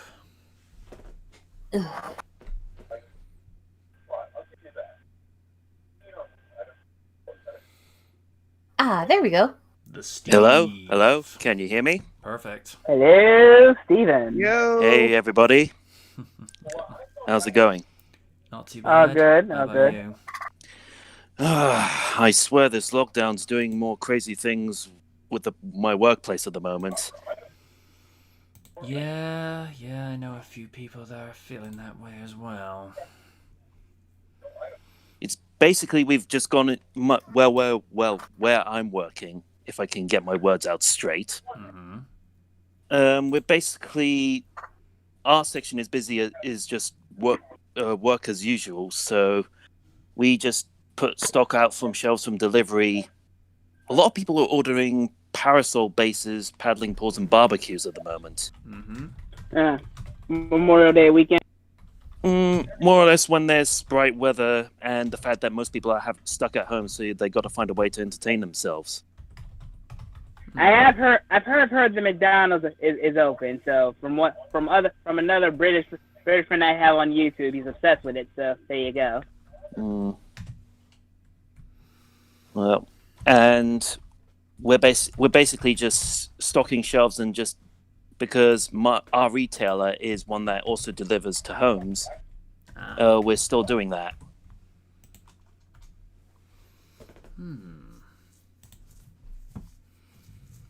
Yeah, they are supposed to be evidently easing the lockdown soon, but we have no idea what that actually entails. I mean, are we going to see more businesses reopen, or is it just going to be a case of you're able to do less restrictive things now? They've not necessarily been clear on it. For me, this may be trivial to some, but I want at least two out of these three: Costa, Greg's, and or Subway, because I need a Subway bad, man. Yeah. Oh, word. That's how it'll be out there. And I love my coconut vanilla lattes.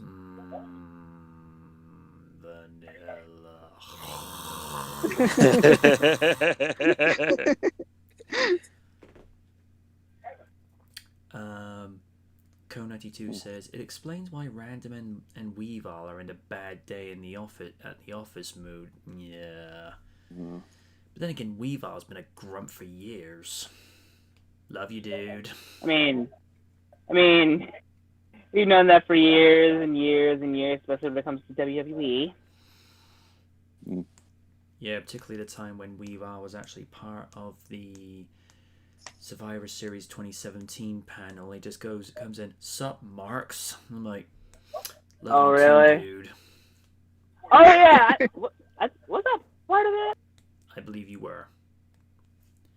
Oh yeah, that was years ago. And sadly, there's a few weeks ago, it was reported that my favorite Transformers convention and one which is notable in the UK, TF Nation, was cancelled. But Yeah, I'm this, sorry to hear about that, bro.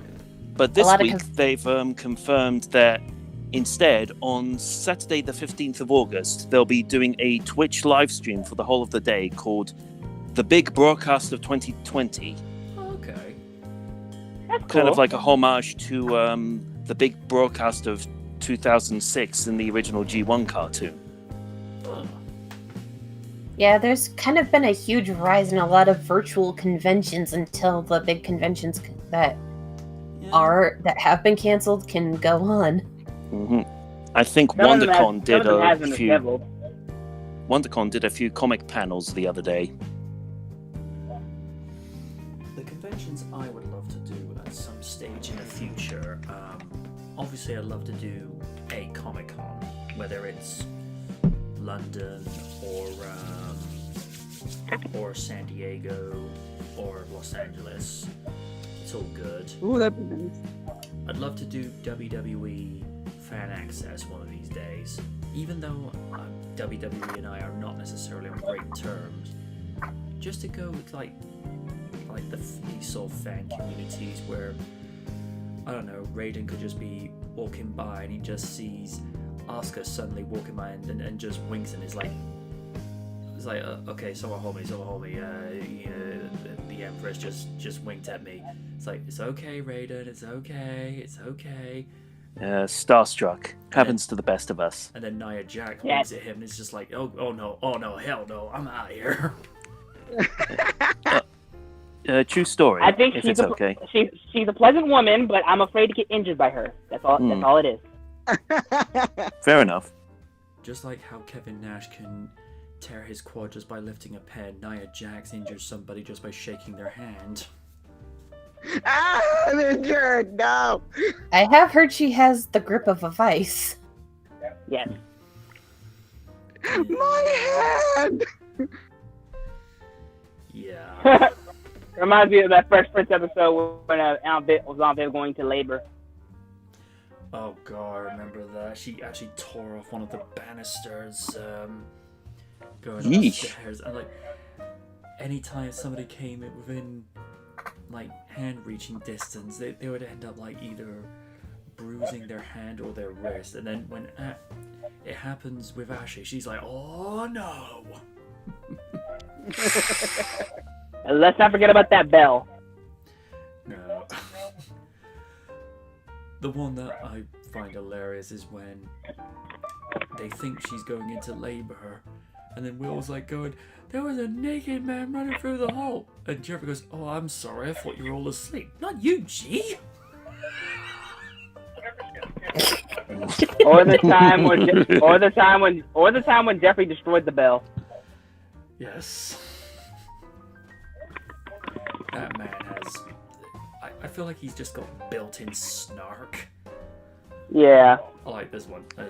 Jeff, that's nonsense. Jeffrey, fetch me my tools. You mean your knife and fork? Oh. Or the one where Will gets like cleaning duty because he put something in the wall, and then Jeffrey's like, indeed. Well, chin up. And then you hear in the background he's like, just like, oh my god. Like the one where Trevor will go, I thought this was your night off. You're correct, but you overlooked one fact. I have no life.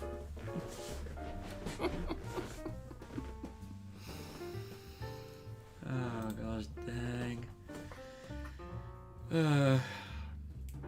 Were you expecting that review to come your way this evening, Steve?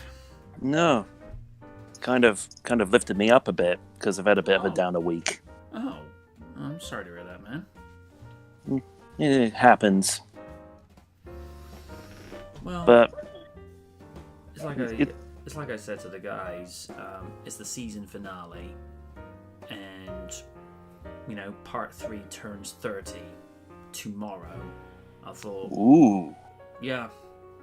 So that's why I put that one out early, and also because I've noticed whenever I do these live streams, there's near double figures, say, at the first hour, and that was the deal with with the audience. If I could get to more, 5 people or more watching, it's like, okay, you've met the requirements.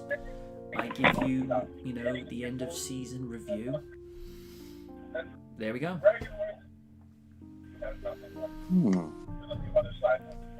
Very fair. And a nice reward. Oh, yeah.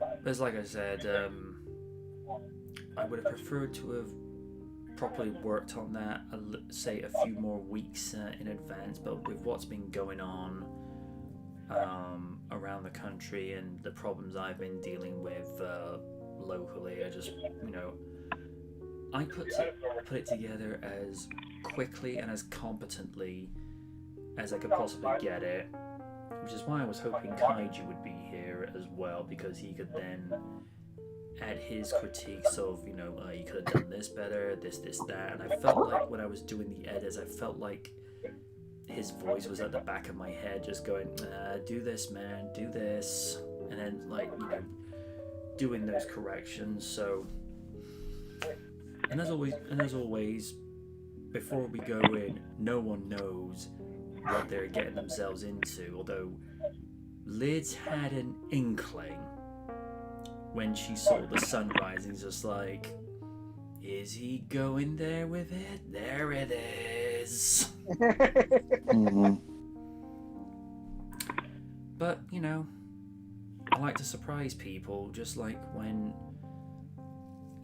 2 years ago, nobody saw the Jurassic Park review coming, and that's why there was no thumbnail of it. There was just review in the title and nothing in the description. I thought, no, I want to see them surprised, because when I say this, I want you to take this as it's intended.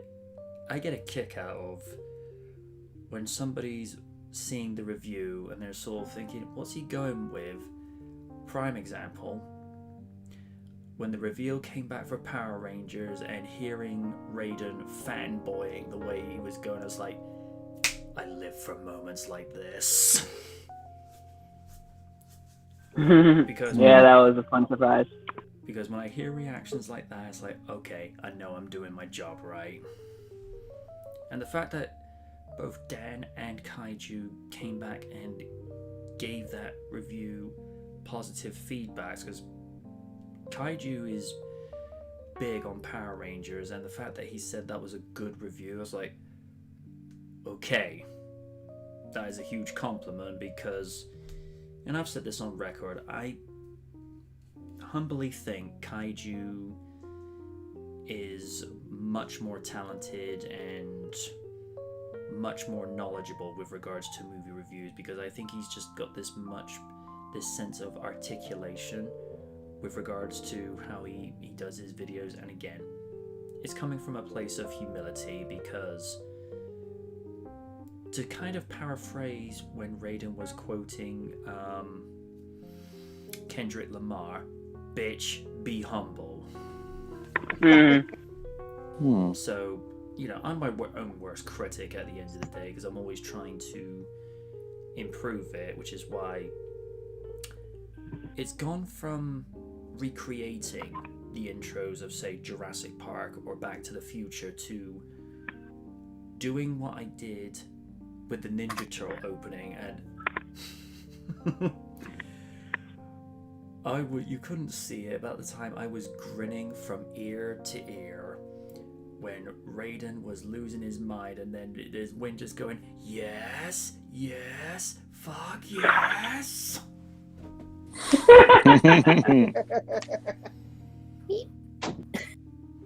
which is when I got reactions like that, I thought, okay, this is clearly the direction to go with. Do this now with your own vision of how you see this in your head, and then translate it to where... How to say this? It's... The intros itself becomes somewhat cinematic and theatrical, which is always the style that, you know, the goal that I was looking to do. And because Back to the Future Part 3 is a Western, what better way to set it up than open it up as if it's a, you know, in a Western. And Lids, if I'm not mistaken, are cacti more local to Arizona, or is that just the image of the West in general? They're common in Arizona, mostly like the saguaro cactuses and all that. Or excuse me, cacti. All right. But yeah, like they are cacti in Arizona, so yeah. Okay. You're not wrong. Because again, it was just the sort of look I was trying to go for, and trying to keep it as much of a Western look as possible, because Raiden picked up on the font, so I thought, okay, he's getting it already. That's just how quick he is, though. He you know, he's like, I smell where this is going. Yeah. Sharp-eyed. And then you could thank my mom. You could thank my mom for that.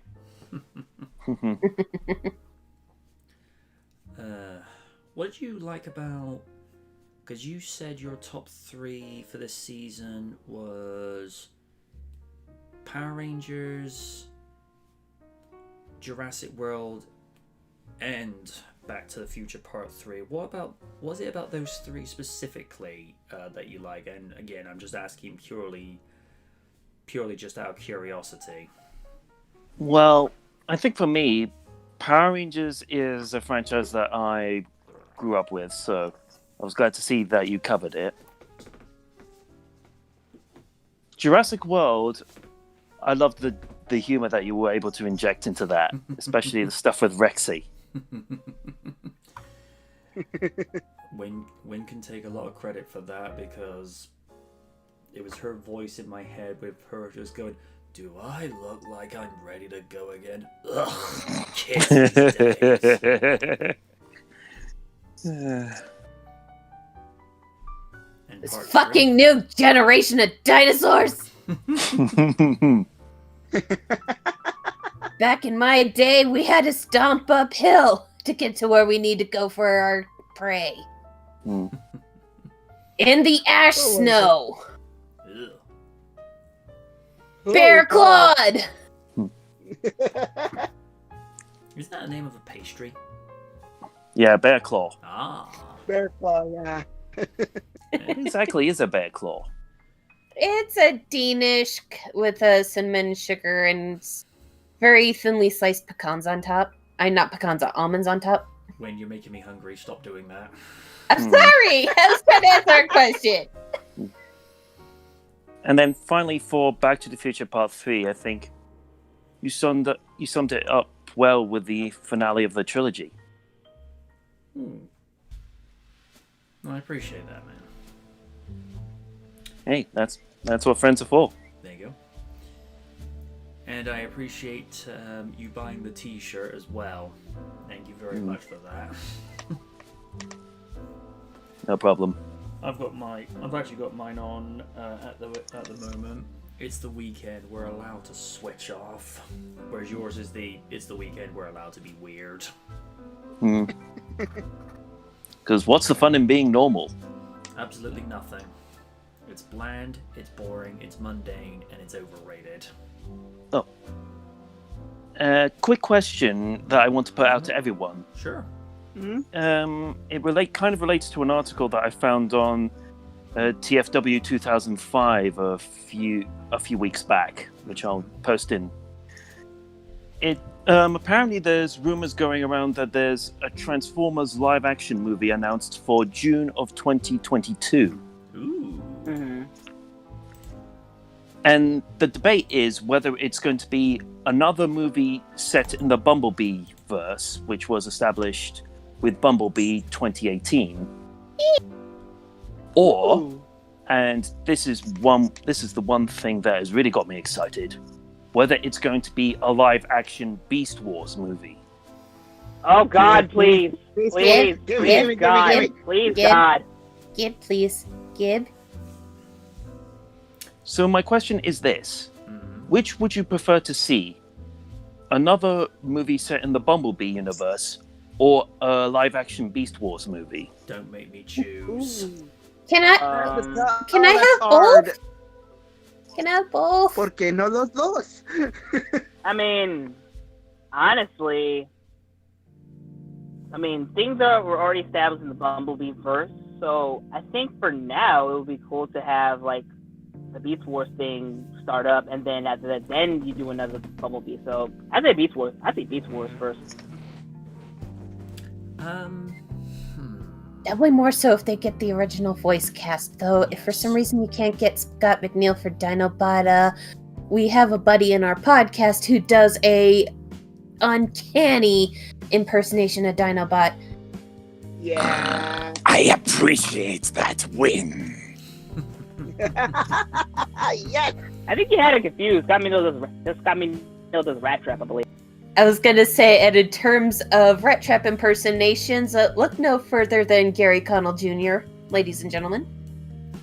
Yo, man, what's going on with that? Thanks, Mr. Adorable One. There's also Waspinator and Silverbolt as well. I like Silverbolt. I think for Silverbolt, you gotta get someone that's like very noble, but very like powerful. You know? To quote Scott McNeil's own description of Silverbolt, he is a noble hero who's about as thick as a sack of hammers. And there's only one voice actor that can play Beast Wars Megatron. You better get David K.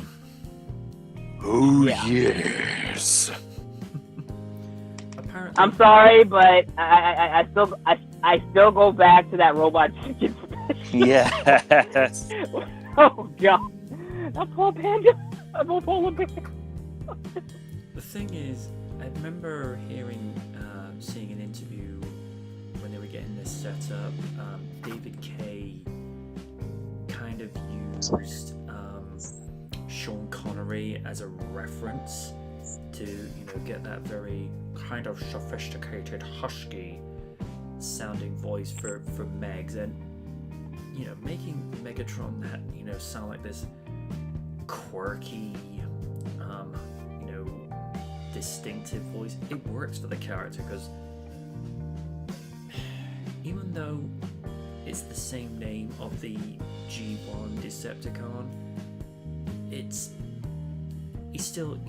being completely his own character, which is what sets him apart. And the overuse of yes, it's just like, okay, you're enjoying yourself there way too much, David, just saying. And in terms of Primal, you can never go wrong with Gary Chalk. Oh no. Yeah, I was friends with him on Facebook for a while. I mean, they did get Ron Perlman to voice him in the Power of the Primes thing, but that was bland. Bored.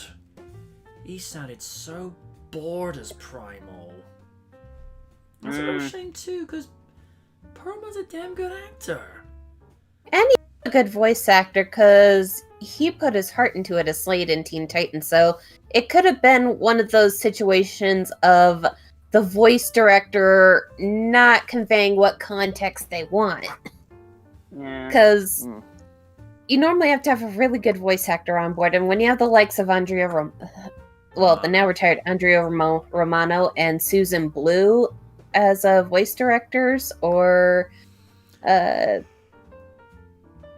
any you would see currently with Sentai Filmworks, especially David Wald, you normally get spot on performances, but if you get someone who kind of doesn't really have that experience, it's gonna be hit or miss. Or to go with an example from Funimation Studios, Caitlin Glass. She's an amazing voice director. Another one, Ginny McSwain. She's very good. Because she not only did the 2 seasons of Sat AM, but she also did the first 3 seasons of The Batman. That's true. Although with voice directors, one name comes up time and time again to me. The late, great Wally Burr. Because he did a lot of the Western animation during the 80s.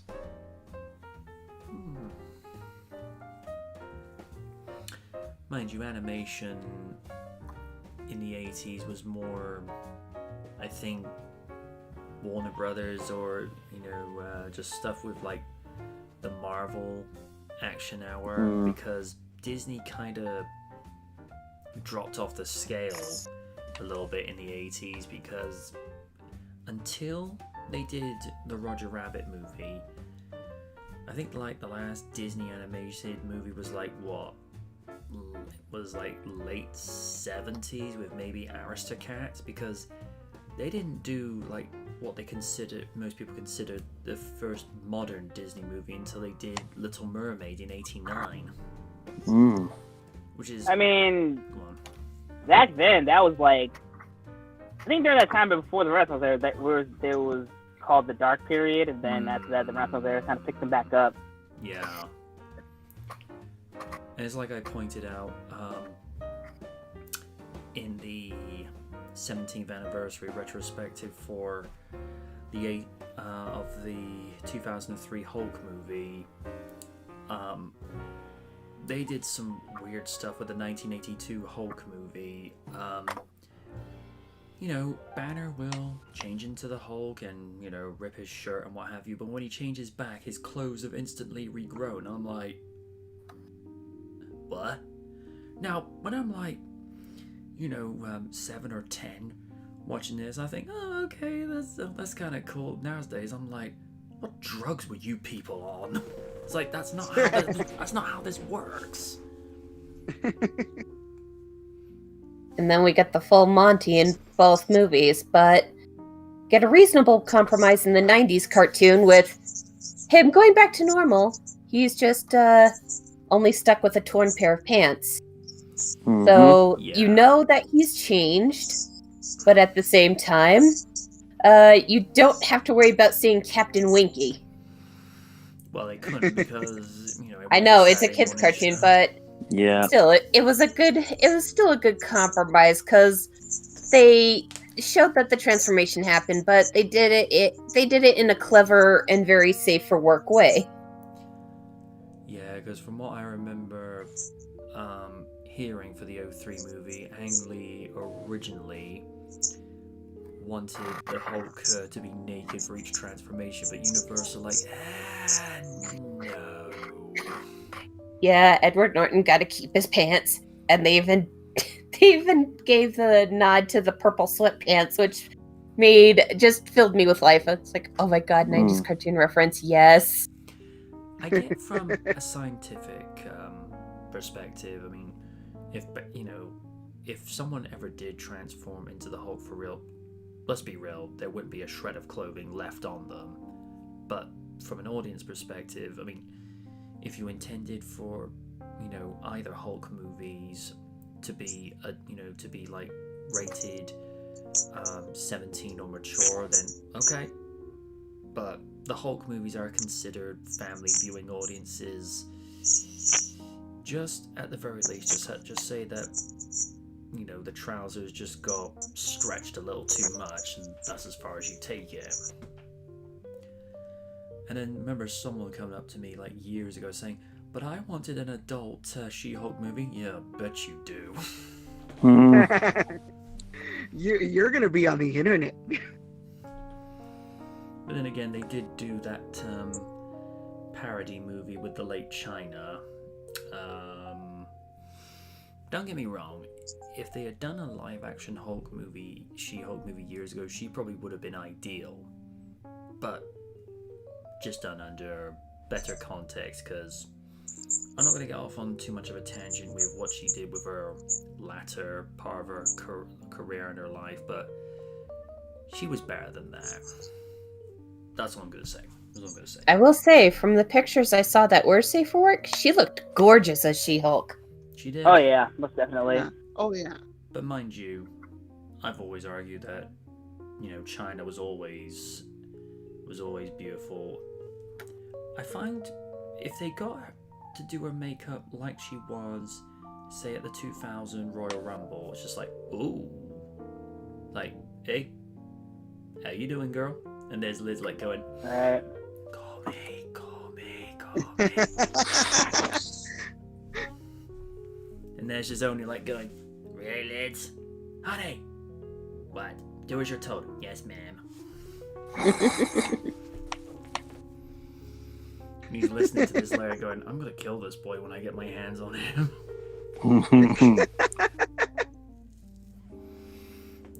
And there's Elmer going, yes, and I'm going to film it and put it on YouTube. Damn it, L-Man. I would say damn it, L-Man, but it's L-Man. You get what you pay for. That's right. True. Yeah. That's right. Heath Slater plushes for everyone, including you, Raiden. Hey, man, what the hell did I want this for? I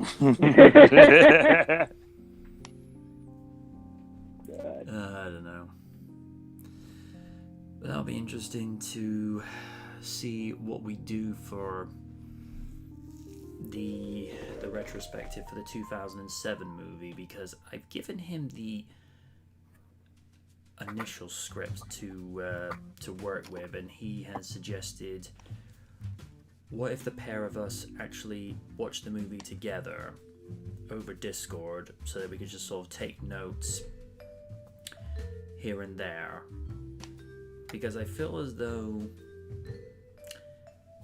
the only other movie reviewer that I know that would be able to do a Transformers review justice with regards to a retrospective, and maybe just, and it's also the first time I'm doing a collaboration with someone, and I always like to pick his brain, because like I said, as far as video makers are concerned, I consider him to be one of the best. Kaiju knows his stuff. That he does. Mm-hmm. Although when it comes to the Godzilla 98 movie, I will get round to that at some stage, but I think I will just go into that I'll just offer my own perspective on it. But yes, Raiden, I will roast it because that's what it needs. Of course. And I can even confirm a listing for season 16. I can tell you this already. That season will kick off on January 25 and then finish on May 31. And on March 8. I never thought I would go back to this, but next year, a 20th anniversary retrospective of Jurassic Park 3. Oh, man. And yes, I am aware I have reviewed this before, but I want to be able to go back and actually take another look at it with a fresh perspective, kind of like with what I've been doing recently, and just be able to offer something slightly different with it. How that'll look and whether it'll have the same sort of humor as what I'm doing now, I don't know at this point. I mean, I don't know what place we're going to be in March next year. I mean, I'd like to think the world will be in a slightly better place come March next year, but I've been proven wrong before. Just have to wait and see. Yeah, patience comes with the people who wait. Mm-hmm. There's at least testing phases. I wish I could say the same thing about Ocean City and Delaware. Good Lord. Oh dear. Yeah. Well, one thing that I am looking...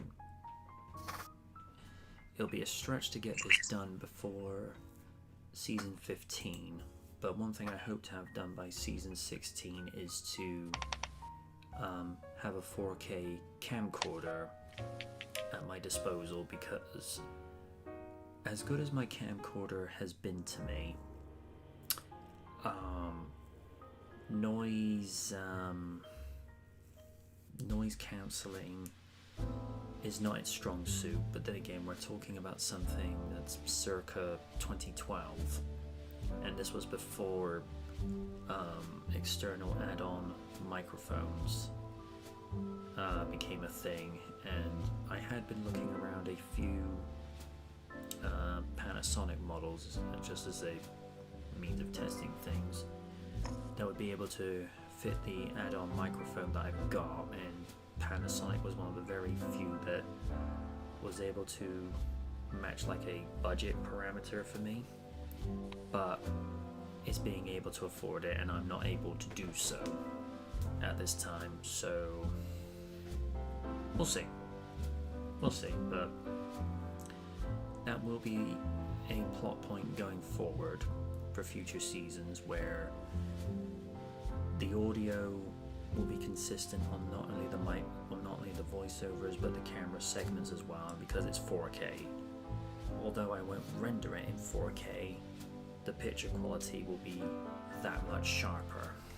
And it's like anything, you wait for the right time until the technologies come down in price to where... I'll give you an example.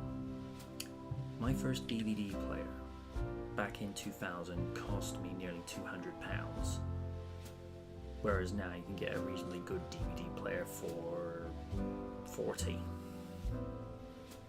Beginning, it's similar thing with Blu-ray. I mean, my first Blu-ray player years ago was about £200, whereas now you can get a good one for say 60. It's just waiting till the right time where prices have come down and more people have got it. I mean, the first commercially sold Blu-ray player, to my understanding, was put out in 2006, and it was about £300, which for good old American dollars, that probably would have been something like $800 worth, because they were not cheap back in the day. Nope. Mm. And it's the same thing for streaming PCs and what have you. I mean, anybody that's seen that PC that gaming careers has been given away, the PC that he came up with for like $1,200 is like, oh. You do not want to know how much an Alienware desktop or laptop. 'Cause, man, Used to own one, jump... can confirm. Yeah, you're gonna be shelling out a lot of your funds for that jump. Yeah, but to be fair, if you want quality, you gotta pay for it. Yep. Oh, most definitely. I can. Yeah, my old Alienware was about $2,000, but when I discovered, God damn. When I discovered, Whoa. yeah, I saved up. I worked my ass off for that thing. But my current computer that I've had since 2016 was way cheaper because it's a custom build you had to put together yourself. Yeah. So I would love to do something like that. Yes, Yeah. it was definitely a lot cheaper, because you want to know how much the entire set cost me, because I already had a monitor. Like $400. Wow. Way less. Hmm. And there are some gaming PCs that I've been seeing on Newegg and Amazon, which are pretty good go-to sites, especially Newegg if you're looking for custom pieces. They have gaming PCs. While they're not probably the latest, they're pretty recent for like they're about $400 or $500 as well. Like maybe $700 at most. technology gets better every day. It's like what cost a fortune a few years ago is radically cheaper now. Yeah, and if you get a custom build, all you got to worry about are spare parts. Yeah.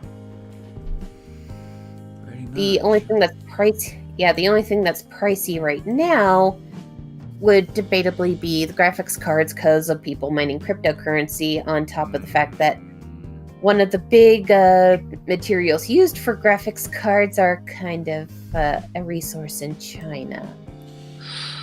Not gonna touch that.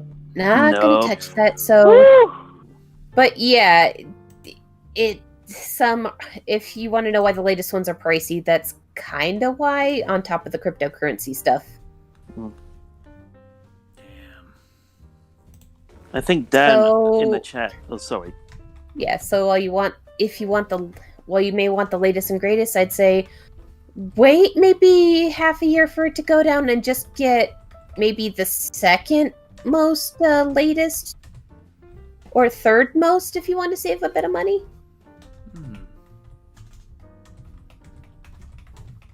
Because they'll still play because those will at least give you the minimum requirements for recent games. Nice. And now you have the floor, Mr. M. Florgo. I was going to say that I think Dan said in the chat earlier, because the Zack Snyder cut of Justice League was coming out, I think he wanted to know what our thoughts about that were. That'll be interesting. Mulligan, for me, glad people have it, but it's like what Juicy Chris Herman said at Double Toasted. Glad it's there so people can shut up about talking about it. Yeah. Fair enough. And I hear a lot of people blaming Joss Whedon for what happened, that he had to take over for Snyder, like, oh, it wasn't his vision. Yeah, Joss's hands were tied behind his back. He really couldn't do anything. And plus, let's look at his Joss's body of work at where he did without his hands tied behind his back. Yeah, I'm pretty sure he did just fucking fine now, didn't he? Yeah, let's see. Serenity, Cabin by the Woods, Avengers. At least the first one. Yeah, I think he did. Some people are ungrateful. That's and Buffy the Vampire Slayer. So you guys can definitely. kindly fuck off. Yeah, stop blaming him for that. He didn't do anything that. Yeah. If anything, I think the only reason that Snyder obviously couldn't come back was because of personal. Yeah, he was still grieving after his daughter committed suicide. So. Oh, poor Snyder. I mean, I have my own criticisms with him as a storyteller and a director, but when it comes to the human aspect, it's just like, hey, the man lost his kid. Back off. Yeah, dear internet, could you, to reference a meme, could you not be a dick for 5 minutes? That's the universe. Unfortunately, that's universally impossible. When to steal a quote from you, from a very early SKL episode, Oni, this is the internet. People are dicks.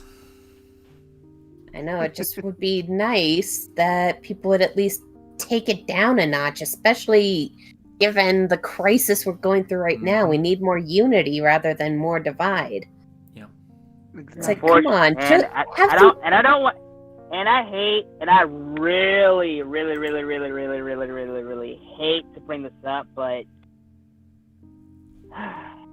you guys already know what I kind of went through Saturday because of the loss. I mean, because of the bullying, it took away one of Joshi's brightest stars in Hana Kimura. Yeah. Oh dear, I heard about that. Yeah. Yeah, and I actually had a pipe bomb burrowing in my head the entire night that night in case it came up on SKL. Yeah. I'm looking at some of the comments. I'm just looking at some of the comments. Dan saying, I don't know if this is on topic for tonight, but what are your thoughts on Justice League Snyder Cut? It goes, it's Kevin Shihara's fault for messing with the original vision in the first place, and Co92. Damn, dude. Oh, wait, what happened? I'm gonna copy and paste into Discord for you guys to read, because I'm not reading that out loud. Okay. Oh dear. Alright. Damn! Oh, God fucking Damn. hell! damn. Whoa! Whoa! Whoa! Hang on. Whoa! Okay. No. I'm gonna look something up real quick. Ooh.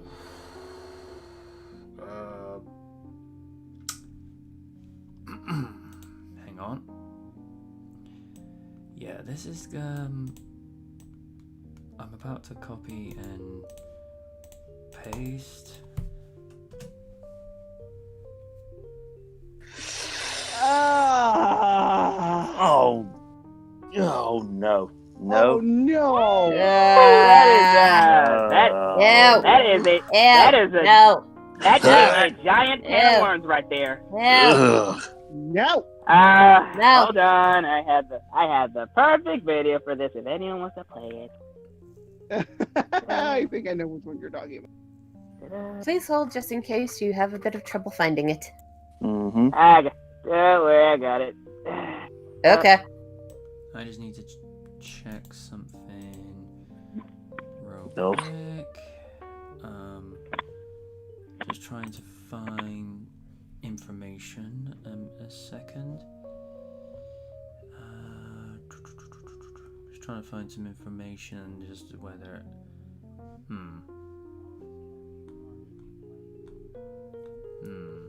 It's not really giving a lot of info on her IMDb page of, I'm just trying to find some clarification and what have you. No, it's not giving a lot of information with regards to her date of birth and what have you, but all the same,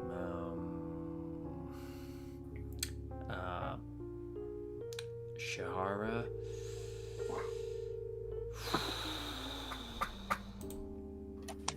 Damn.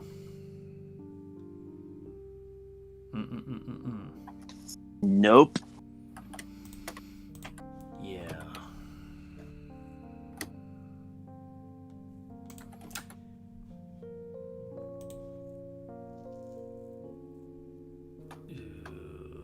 Yeah. Okay, if I change the subject. Please do. Yes, Please. we'd be happy. We need some happy in this time, or else that pipe bomb that's been burning my head will explode, and I'd rather not explode on the air today. Thanks. Ditto.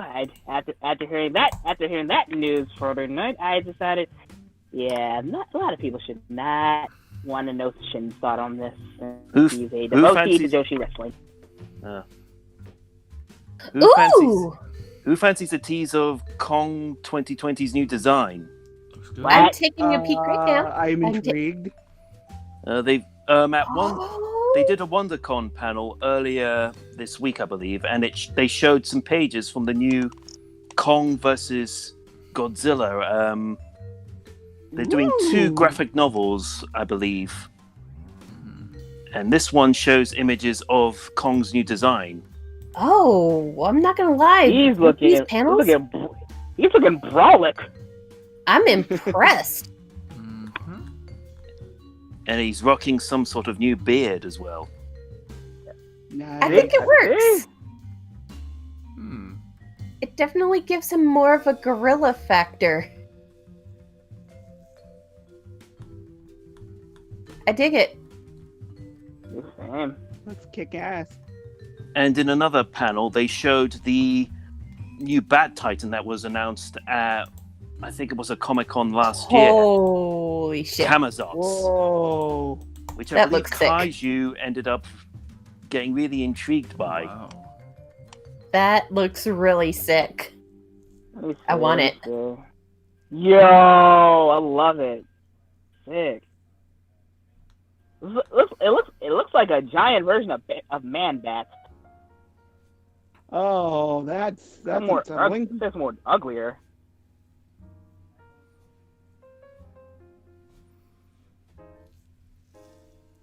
And they've also said that the Art of Godzilla vs. Kong, it's been shown on Amazon, but it's not due to release until May of 2021.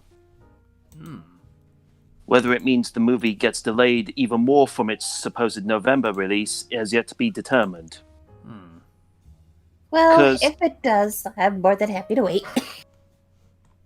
Because a lot of movies this year are being delayed and their new dates have been confirmed to be November, which means the film, if it is still released at that date, will have a lot of competition from the likes of Bond, Black Widow, and whoever knows what else is coming out at that time.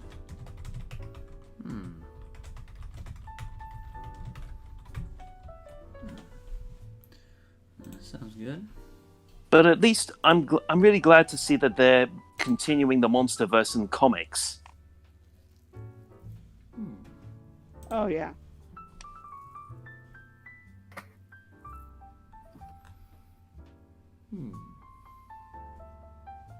Wonder what Kaiju would have to say about that.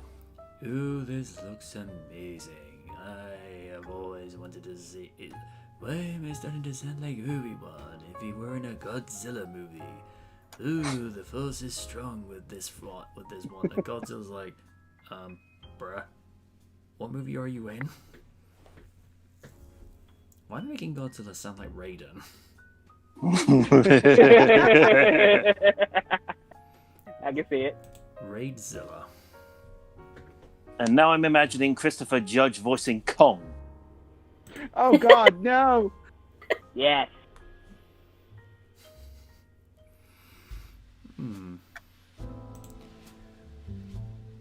Oh.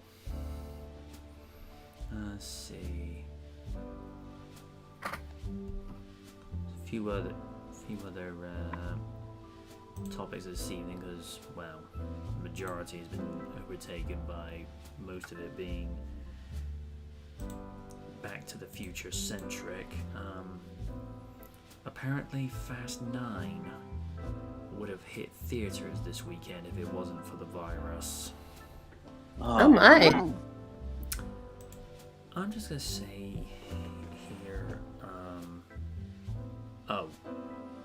Co92 has given us a little bit more information. Apparently, at the time of the incident, the actress was 21 at the time. Okay. Okay.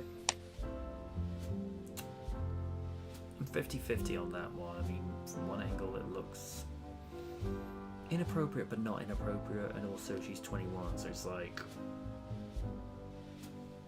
what do you expect to happen? You know, make of that what you will. With Fast 9 though, I'm gonna just say this. I really hope, from this perspective at least, I hope Fast 9 is either the last one or it's setting up for the last one, because do we really need 10 movies? Because I would argue they should have ended it with number 7. That was the right way to end it. But you know, money. Yep. Sorry about that. Discord decided to throw me out for some reason. They do, yeah, it does that. Yeah, I have so much problems. Trust me, like I can't hear anybody. I gotta go. I gotta sit, and then I gotta come back. So I know the struggle. Yeah, it's being a butt. According to Dan Williams, apparently Paul Feig wants to release a 3.5-hour director's cut of Ghostbusters 2016. Oh hell no! Doesn't he ever know when to quit? Apparently not. No. The real term is he doesn't know when to take an F. Thank you, Lydia. Here's the thing.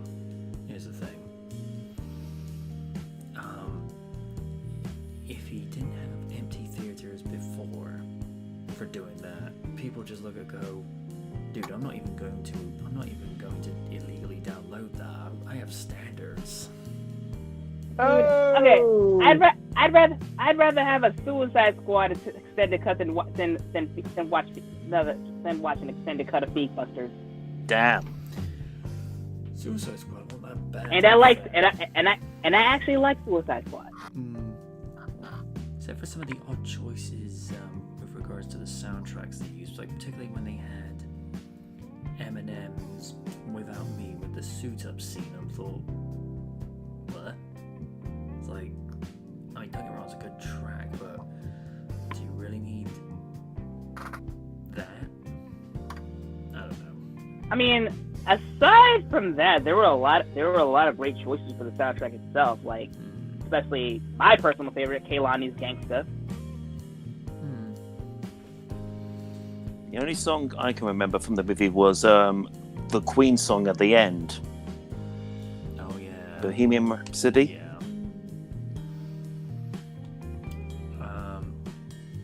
Dad says, do you think a 3.5-hour cut of Ghostbusters 2016 is an empty threat from Paul Feig? Because no one deserves 3.5 hours of unfunny ad-libbing. They were ad-libbing?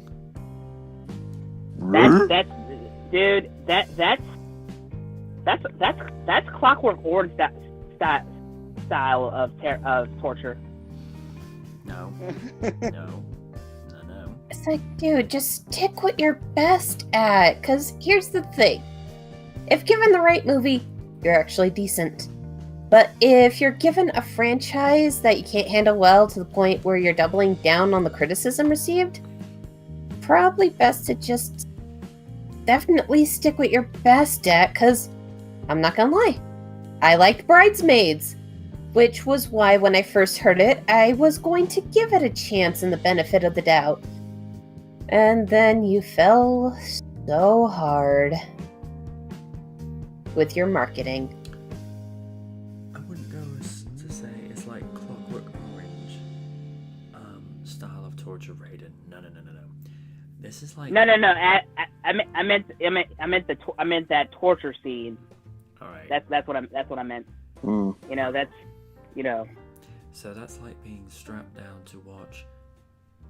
Not just that, but sitting down to watch It's Every Day, Bro. And then No. Turbocharged Thunderbirds. Oh God, no! Why? No. My torture will be seeing Stephanie McMahon singing. And it's also like being strapped down, forced to watch 4 times over Right Rider. Ugh. Oh God. Ugh. I would have a permanent eye twitch from cringing so hard. Ugh. Given I hadn't lost my sanity, but it's kind of a lot easier to keep at least here because I have Navi. Aw. Trekkie, He is the Overlord. Trekkie, how does that sound? Because to give you a little bit of a heads up, my friend, I can't talk any louder because this is at an hour where other people in the house are going to sleep, and if I try to talk too loud, true, on one hand you'll be able to hear me more, but the flip side is the show gets cancelled for the rest of the evening, and that's not fair to the audience. So, I can increase the volume of the microphone from OBS, but that's about as far as I can take it, because I discovered when I was doing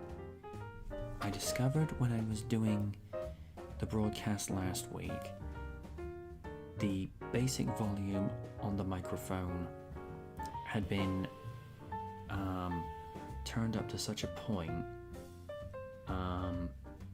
where it would be too loud when I would be playing it back, to the point where I had to turn it down when I was watching the playback. So yeah, that's the reason I'm not talking as loud as I would like to. And it's something I'm trying to teach myself to do, because apparently in regular life I've been cautioned a few times for what they consider shouting, even though I don't realize I'm doing it. It's one of those sort of, I wouldn't call it absent-minded, but there's a little bit of it to it. It's just trying to find that balance where, you're projecting your voice across, but at the same time, you're not being louder than you need to be. Leave it at that. Because, as Wynn knows, we do not wish to disturb the random. Don't disturb the random. Never disturb the random. It is unwise to Don't awaken wake the him. Don't wake the bear. I like to think of it as that moment from Jurassic Park. Don't move. Or in this case, don't make too many loud sounds, and you're good. Yep. Ugh. Now I've just got an image. I've just heard the T-Rex just growling in my head. Oh. I've got the image of the kitchen scene. Oh, it's funny. Trekkie just says, and if it be torture, they show me movies, and the rest of you probably would like. Okay. It's funny you go and mention, like, T-Rex growling.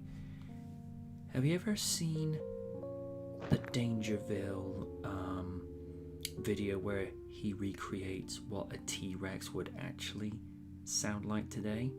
Because... Oh, I heard about that. Hold up real quick. I'm going to go find that for you. Because I think he did the same for Godzilla. Hang on a sec.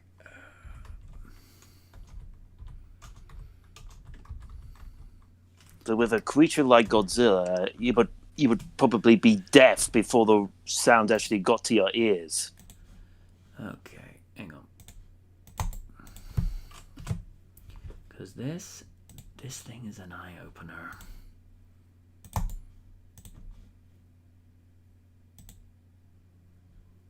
Alright. I'm at 0. Likewise. Hang on, just finding it. I'm at 0.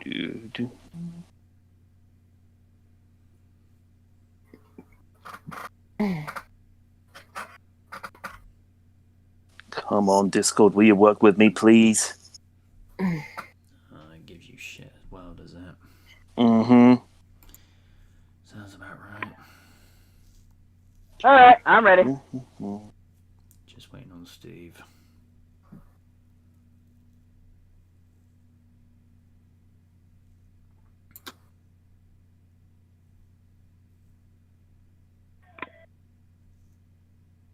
Steve, you ready?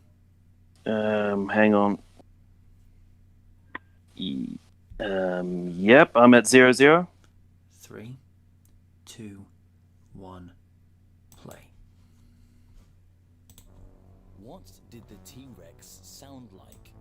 You wouldn't be in the minority to believe that the T-Rex sounded something like this. Boy,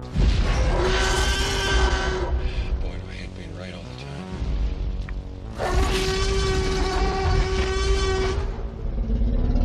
This sound is probably one of the most Hi, recognizable Rexy. sound effects in all of film, terrifying cinema goers for many years.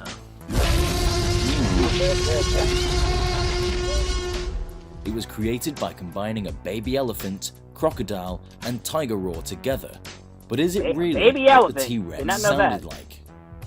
I For can hear years, the we baby elephant speculated in what the there. Tyrannosaurus would have sounded like, using animal sounds Oh, to wow, try look at that and old replicate claymation. it. The howls of wolves, roars of tigers, and the trumpeting of elephants. These sounds have resonated with us throughout history and informed us on whether something's big, small, or threatening. But have we been looking at it all wrong?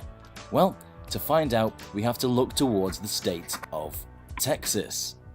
Professors at the University of Texas have been researching on what the T-Rex would have sounded like, and instead of looking at modern-day mammals for research, they've been looking at birds and alligators, close relatives to the dinosaurs.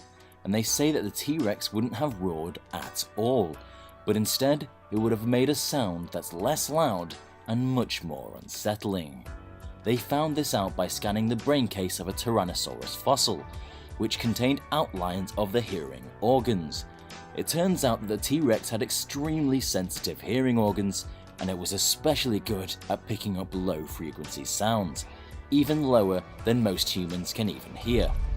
And it wouldn't just have been heard, it would have been felt. They stated that the T-Rex would have sounded something like the Jaws theme.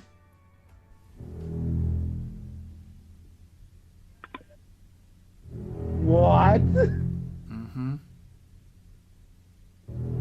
They use that? Using audio editing software, I've replicated what the T-Rex would have sounded like, and for the first time in 66 million years, you're about to hear the distinct sound of a Tyrannosaurus Rex. And it would have sounded something like this.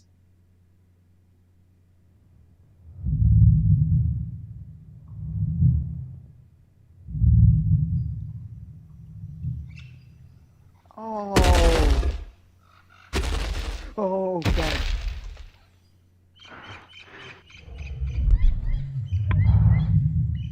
The T-Rex wouldn't have the need to open its mouth thanks to closed mouth vocalization.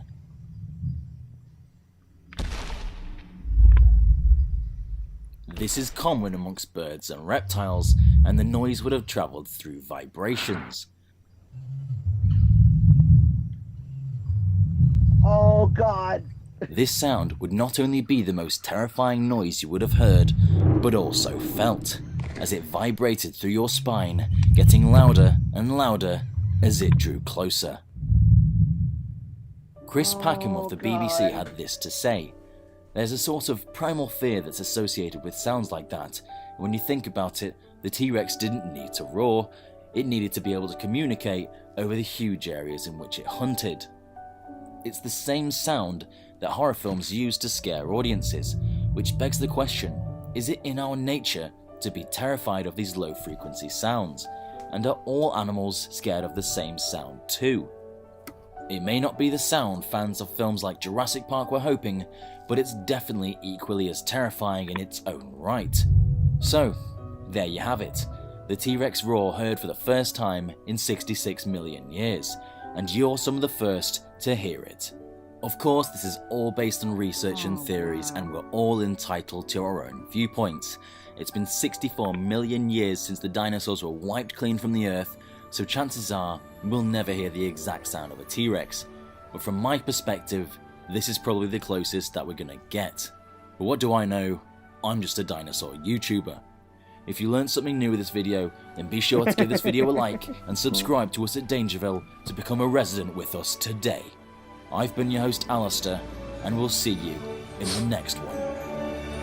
That thing. Yep. Timeless.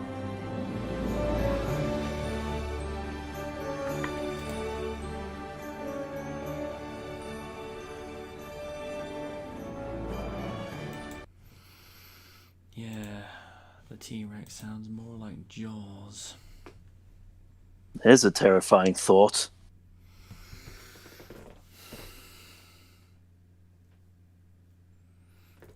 Dan, let's not put ideas into Random's head. Just saying. Oh, God. What did he say? And I quote, "What would happen if you whispered the name Tom Preston into Random's ear while he's asleep? He would come at me with pitchforks. Just for disturbing him."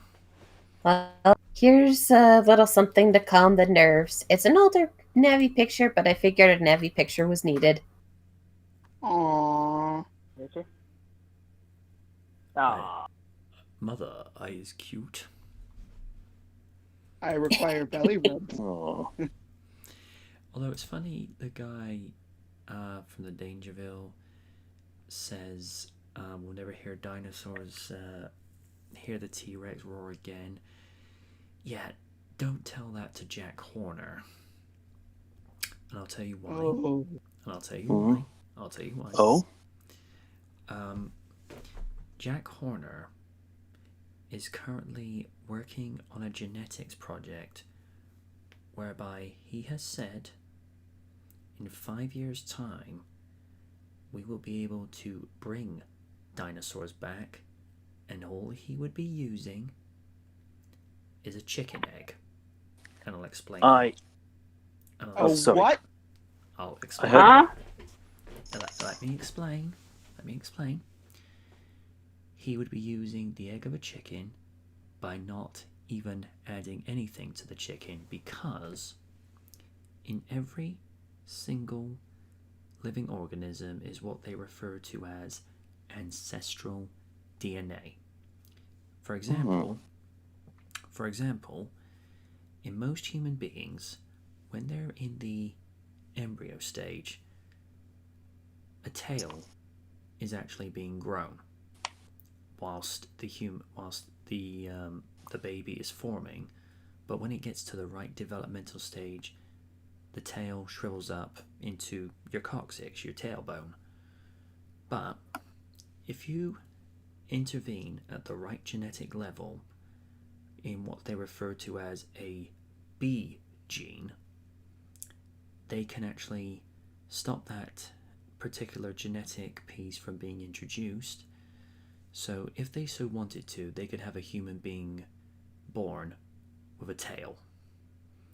And what they're able to do with this chicken, in the embryonic stage, they have been able to have a chicken with a velociraptor snout, with teeth, and instead of the bird forming a wing or having all of its claws fused together, whilst a chicken is still being formed in the egg, it has a 3-clawed hand, like a velociraptor. But again, the B gene comes in at the right developmental stage to fuse all 3 claws together, and it turns into the wing. They're about 50% there. All they have to work on is the tail. Once they get that figured out, he will hatch what he refers to as a chickenosaurus. But this is where the next problem comes in. If you get 2 chickenosauruses to produce eggs, you won't get a chickenosaurus, you'll just get regular chickens. So they haven't found the next stage of when they go to reproductive genes to be able to have only a dinosaur to be produced. After that, he would be able to find a way of passing on the genetic material of making sure that it's a dinosaur and not a chicken. And I think realistically, based on what I've been looking at videos with what he's been doing and reading through various material, they're likely to only bring back theropod dinosaurs, because dinosaurs like Brachiosaurus or Triceratops, I don't see it happening. I mean, yes, there are bird-like qualities to them, but you're not going to get a Brachiosaurus from a chicken. All theropods are related to birds, and it's weird looking at a pigeon and think of it as a, modern day T-Rex, because, like I say, most dinosaurs evolved into modern day birds. Right. But it's not just the idea of, hey, we could actually make this thing become a reality. But Horner says is also like looking from a good example of evolution, and also of other medical research and what have you, just to be able to see where certain things came from. Now, whether he's planning to bring back the form of one of the earliest humans, I don't know. I can't think why he would want to, because a dinosaur is something much more sought after. That's more asinine than bringing extinct animals to life, like a dodo bird. Or a mammoth. That could spell trouble for people, because I heard dodo birds are kind of very violent creatures. I guess, like with anything, some animals are violent in nature, Or in the case of pit bulls, they're violent because they're taught to be violent, whereas a pit bull left to its own devices, it's as cuddly as a kitten. Because think of it like this, and this is not the best analogy, but a gun is not really the weapon. A gun left on its own, it's not going to go out and do anything. It's the person that holds it that is really the weapon. It's like what Stan Smith said. Guns don't kill people. People kill people. Guns defend people from people with smaller guns. Puppy. See, how can everyone see this as a dangerous creature? Yeah. Pit bulls are such marshmallows by nature. Yes, they are. Oh my god. Yeah. Seriously. I remember Jack Horner. Even the world's biggest one named Hulk is even though it's a vicious guard dog, outside it's very docile and just adorable. I remember 5 years ago when Jack Horner was in the UK, he talked about that project. Look at that good boy. Oh. You're such a cute little puppy. No. You're a good boy. It's the eyes. I want to give him all the pets. No. But it's like I say, something that was considered science fiction some 30 years ago, because this year is the 30th anniversary of when the original Jurassic Park novel came out. Something that was, back then was looked at as pure fictional magic.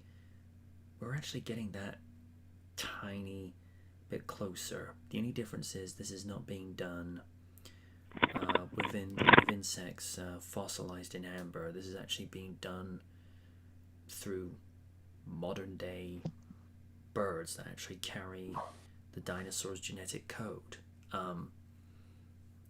All I ask for, and you can take this any way you want to, all I ask for is a pygmy T-Rex. That's all. Just a T-Rex that goes no higher than my knees, just so I can walk it, and then and possibly scare a few a-hole dogs as well. Just like, and Rex just roars.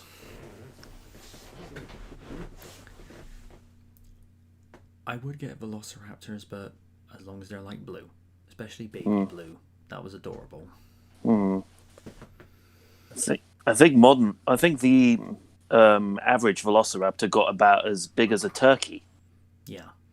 It's funny you go mention that, because in the data logs of Jurassic World Evolution, they do actually state outright that the velociraptor genomes that they use are actually much larger than the fossil specimens that they actually dug up. They made them bigger purely because from a spectacle perspective, it looks more daring, because velociraptors in Jurassic Park are based on Deinonychus, only because they're much taller and much meaner animals, but it's the name Velociraptor. That's what draws people in. I mean, it's like saying to people,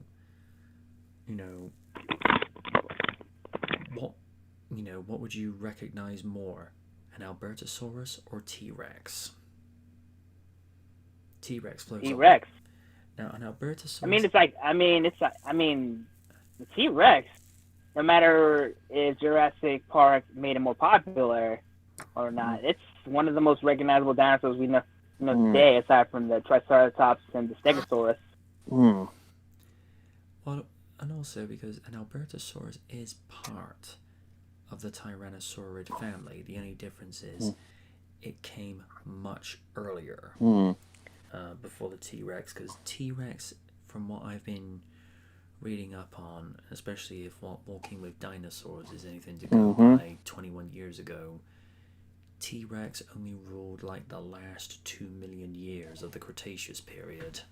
But regardless, it's one of the first dinosaurs that people think of. Although if they're thinking of herbivorous dinosaurs, they think of either Triceratops or Brachiosaurus, especially with Jurassic Park to go by, because whenever we think like magical moments, we always think of the Brachiosaur. But in terms of daring moments,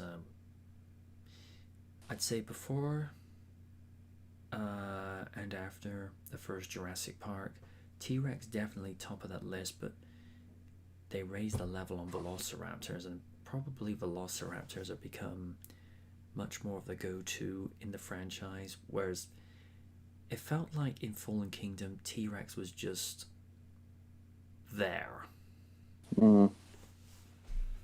Because obviously the Indoraptor had to take place, and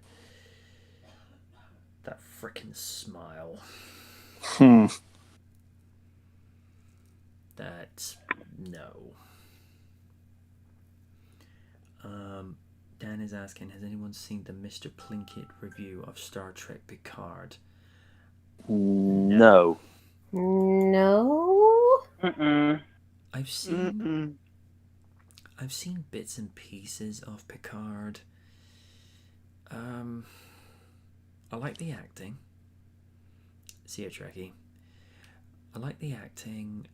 I like the cinematography and just the way it looks, but the script, I'm sorry, the script is garbage. Especially when you hear Picard say, anybody that treats me like a dying old man will run the risk of pissing me off. And I'm like, that's not Picard. I'm not saying that Star Trek didn't have like moments where the characters would be abrasive and be blunt, but Picard either cursed very little or none at all, because that was the whole point of Next Generation. It was supposed to be this sense of elegant eloquence, use your logic and civility to solve problems. And I've noticed that with Star Trek Discovery, there's just like unnecessary cursing. I mean, you didn't hear that type of cursing in the other Star Trek movies. Alright, you did in Star Trek The Voyage Home, but that's only because they time traveled to late 80s San Francisco, so. And even then, Kirk was roasting it, saying, we can't, well, they outlawed it, but they didn't outlaw it, if that makes any sense. And so to hear all this over-the-top obscenities, it's just like, that's not Star Trek. And I'm not even a Trekker. Just I hear that all. Alright. Let's say, for the sake of discussion, you have a William Shakespeare play, but it's then adapted by Quentin Tarantino. Ooh. Oh Lord. You see where I'm going with this. Right. Yeah. You thought Macbeth was a hell of a mess as a whole in terms of gory plays. That would get amped up quite a bit. And Dan goes on to say, it seems ironic that near the end of Star Trek Picard, he himself gets replaced with an artificial duplicate of himself. It's like, well, the man was dying. And also with things out of character, let me think of a comparison. That would be like... That'd be like if, let's say Bailey was doing like a recurring bit part in a action adventure series with a little bit of comedy. That'd be like her going from average outgoing tomboy to suddenly turning into a slut. It's just like, whoa, that's just like really out of character. You know, something that's not needed. I mean, alright. It'd be like taking Captain Kirk and turning him into a hipster. Oh God. Well, there's an image I don't need in my head. Yeah, hard pass on that. Konite 2 says it's an example of Kurtzman not understanding Star Trek. Yeah, that's putting it politely. It's a bit like with what they're doing on DeviantArt now. Because guess what they're actually having in people's bios now? What? I think I heard about that. From what I've seen in Random's reply, it's kind of been there a while. Oh boy. Akin to the Facebook profiles. I'll paste it into the chat just so people know what I'm looking at. Doesn't necessarily bother me too much as long as people aren't hurting one another over it, but at the same time, I can kind of understand why some people would kind of do a double take. Dan's just gone hipster Kirk, but first, let me make a selfie. Mr. Spock. No! It does not Captain, seem you're- logical. Damn it, you beat me to it, Steven. Sorry. It's just like I say, there's no need to have that level of unnecessary cursing. Like when Picard was going to one of the head admirals of Starfleet to try and get a ship and a crew put together, and you just hear her go, "What absolute fucking hubris!" And Picard's kind of taken back, and I'm like, whoa, whoa, whoa, whoa, whoa. This is Captain Picard. You wash your mouth out, lady. That'd be like someone like walking up to Liz and saying like something even dirtier than she would say. She'd like just take a wet fish, like, "You do not talk to me in that tone. No." No, I would pull a Captain America and say, language! And then I'd punch him in the face. Dan's just gone, "I suddenly imagine William Shatner doing a spoken cover of Nicki Minaj's Anaconda. Let's not and say we did." No, God, no. I had enough of that when I went for Christopher Walken's rendition of "I Want to Be Like You" from 2016's Jungle Book. We don't talk about Dude, don't give that man ideas. We're in quarantine. Do not give him ideas right now. Don't get me wrong, it's a good movie, but that did kind of, that was kind of, one of the more what the fuck scenes. I think the best aspects of that movie, first of all, Ben Kingsley as Bagheera. Oh, yeah. Easily the show stealer. I was quite impressed with Idris Elba as Shere Khan. I wasn't expecting him to do it as good as he did. If anything, he exceeded my expectations. Oh yeah, it was great. But I didn't like Scarlett Johansson as Car. I don't know. It was just something that just didn't seem right. Kate Blanchett did it better. That's just my opinion. But Baloo, you are not Phil Harris. You are not. It was just another one where he phoned it in, and that's a real shame because Bill can do good roles, but he's suffering the curse of the phone in Conroy. He just does not give a damn. And Walken as Louis just doing the speaking part's fine, but the singing part is just like, please stop. Please stop. Although, of all the The songs, because I think they weren't going to carry over every single song from the original, but they kept Bare Necessities in. It's just like, oh, no. You can't take that out of the Jungle Book. No.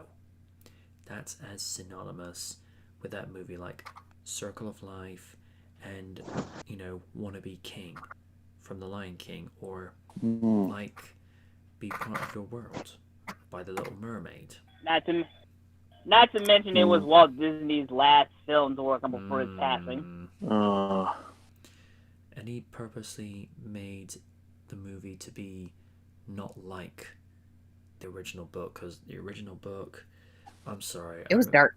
That book is dark as fuck. Oh yeah, Rudyard Kipling. What the hell? Yeah.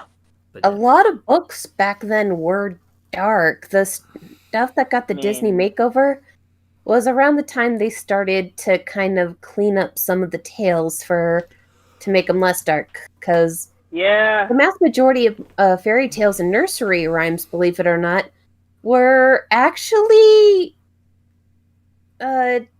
political commentary in disguise. Yeah. I think Like apparently Humpty Dumpty was about a very, very old canon. What?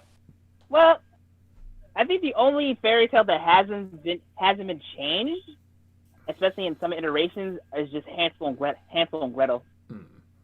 Yeah. And in terms of the Three Blind Mice nursery rhyme, that was more political commentary criticizing the Queen, who was killing Protestants. Oh. You just reminded me. And now I'm reminded of Alexander Anderson from Helsing. It's funny, you just reminded me of something when Oh?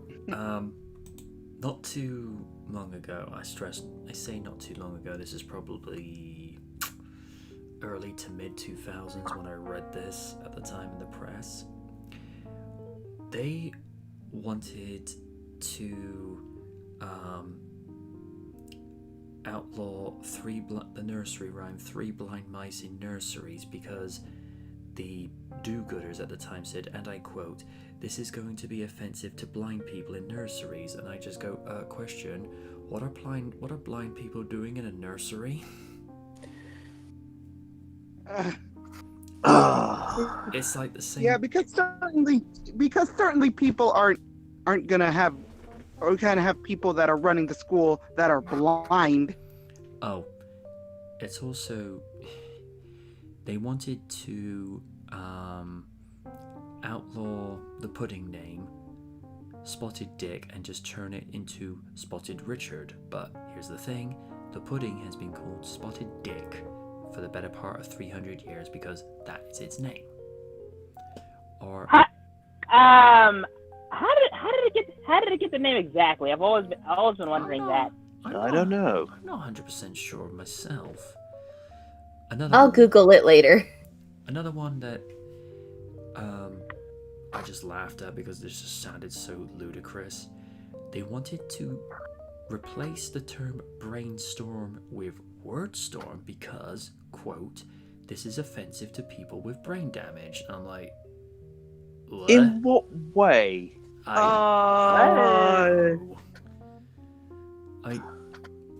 This one, and I think I may have mentioned this to Raiden before, they wanted to outlaw the term blackboard because apparently it's offensive to black people, and they went and they actually asked a few and just said, "What are you talking about?" I was like, "This doesn't offend me at all." It just says like, "This is some of the most absurd stuff we've ever heard." I mean, the board is black, so what do you want to call it? Just board? Yeah. Chalkboard. I mean,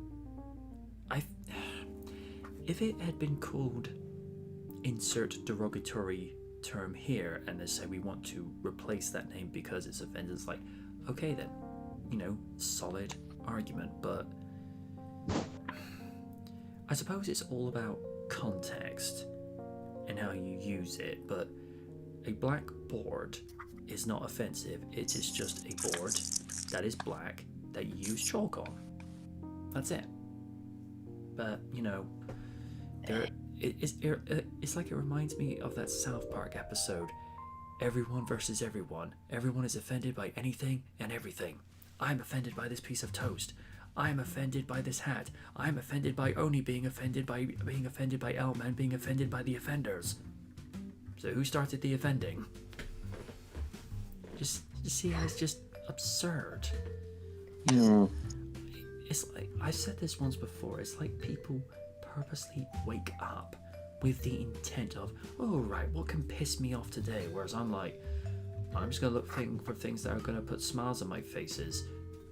Ooh, Oscar in her current ring outfit. Hello, Missy. Well, Master Wayne, some men just want to watch the world burn. Seriously though, some people get a wild hair up their ass over the weirdest things. I'm Irish. You don't see me losing my shit about Lucky Charms or the fact that there's a bar of soap called Irish Spring. Or Seamus. Or Seamus, but Seamus is good bean. Funny enough, I think You don't see me losing my shit over Irish coffee. it's funny. Funny you got to mention that when Seamus was, I think he was just either in the midst of turning face in 2011. He actually referred to Seamus as Seamus McFly. I love it. I love it. That's great. That's great. I love it. That was when Weaver was getting like a whole bunch of names for when we were doing the Survivor Series 2011 review. He refers to Seamus as Seamus McFly, Wade Barrett as Paul Burrell, and then refers to Sin Cara as El Bocchico. I mean, That is good. I wouldn't say it was offensive, but it was the truth. It's accurate. And that was not the fault of Sin Cara itself. It was just, he wasn't. The guy was wearing the mask. He didn't know that much English, and just didn't follow direction. But not really his fault, regardless. And that was before the Performance Center came to play. And we would always be worried whenever Sin Cara would be in a match. It just goes, was he wearing white? Yes. See you in 6 months, Sin Cara. Anytime that guy wore white ring apparel, he'd get injured. And it's just like, ugh. Although, it's reminding me, we got onto the subject of Kevin Nash for some bizarre reason, and Weaver just simply goes, I'm amazed he doesn't break his leg in WWE 12, and I just go, give him time. Did he? Oh, oof. Big oof. And it's just like, what was it? Silent Night goes, it's going to be DLC almost, and Random just goes, it pops out and the achievement is called Just Like in Real Life. Oh. Hang on, I think I can find it a sec. Let me just find real quick.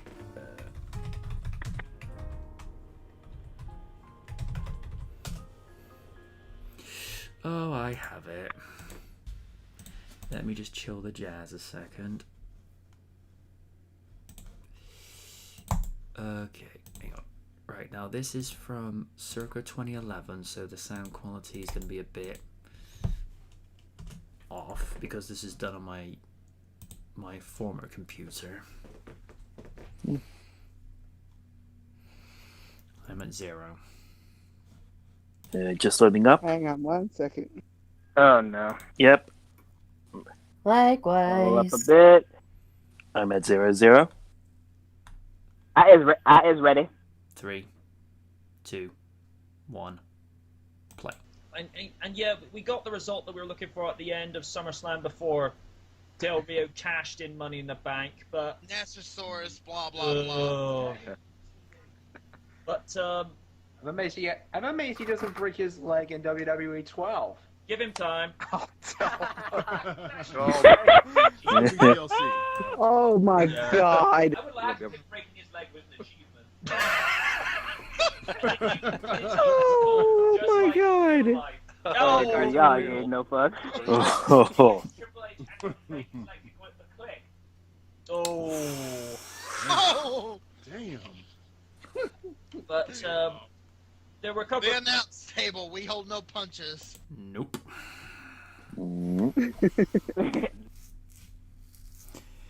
Yeah. So that's where you guys were at the announce table. Yeah, originally it was main event night. The announce table we would move to for the 4 big pay-per-views, but then Oni and I would be doing RDR for the weekly segments, and then doing for other pay-per-views like Vengeance, TLC, No Way Out, and what have you. But eventually we just fused the announce table with RDR because did we really need 2 separate shows for that?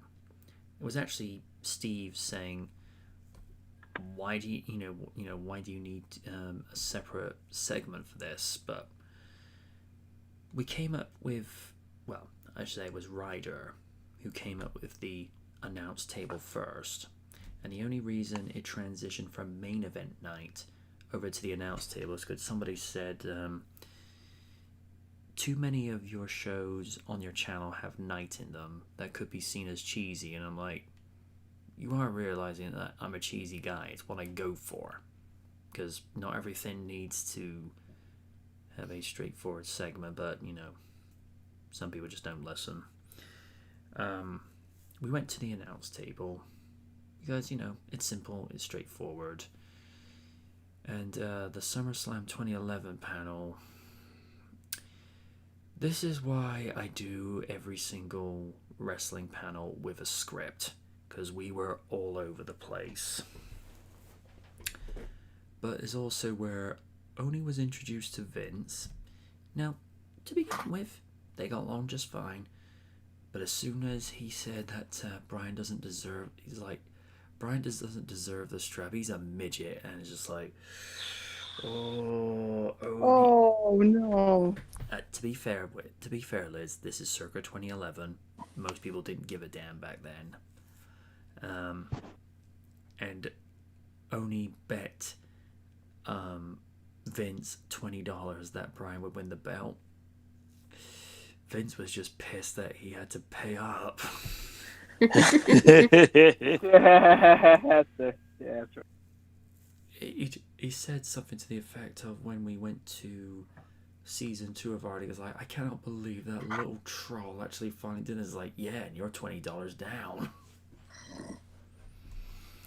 But the savagery that is Oni.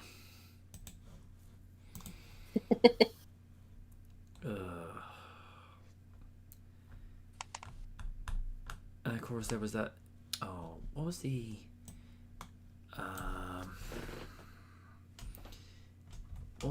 one that we were commenting on also at the time, which we thought was really inappropriate? Oh god. Lids, you'll probably get with what we're going with going into this, but it's kind of some of the inappropriate things that Michael Cole was saying at the time. Oh no.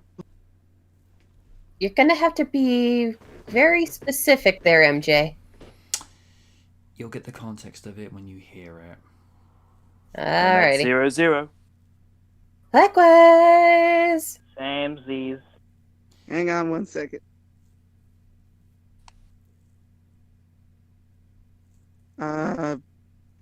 Did you send the link? Because I don't see it. You sure? I did. Yeah, you did send it. Yeah. Okay, hold on. I probably need to refresh the page. Give me a sec. Yeah, because the first one was... Oh, there it is. All right. Okay. In 3, 2, 1, play. I just don't like it with the SmackDown announce team just pulling out Mexican stereotype, number 92, along with Mexican stereotype music 95, with Josh Matthews and Booker, especially Booker T, goes, look at them, they're multiplying. I thought, Booker? It's bad enough Michael Cole being questionable. We don't need you doing this as well. Booker T is way worse than Michael Cole. It's a shame what happened to Booker T's mic skills, because he used to be he was almost the reason I really started watching wrestling again, just because of how he was as a commentator. I was like, wow, he knows his shit. But and then all of a sudden, something happened. Like, coming for you, brother. No, it's like, here we go. That was way before. That was.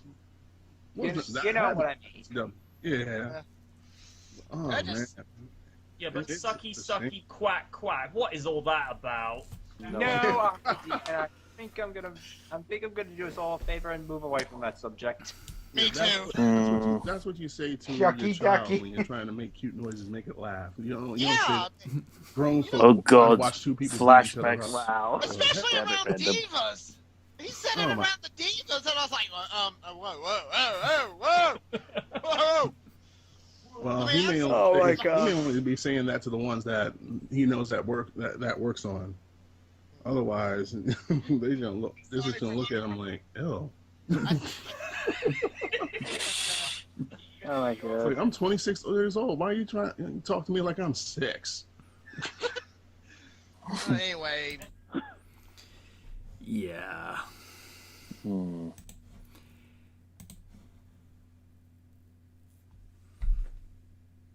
Dan says, I always liked Sin Cara's blue attire. His costume always reminded me of a luchador Power Ranger. And Co92 says, he's got McMahon eyes, that's why. Ouch. Yeah. Silent Night had a few things to say about R-Truth back then. And for context, Raiden, I am quoting what Silent Night said. This is what he referred to R-Truth as. Okay.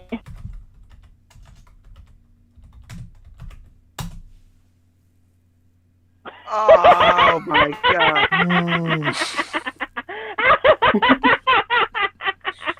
A fantastic voice actor and Savage.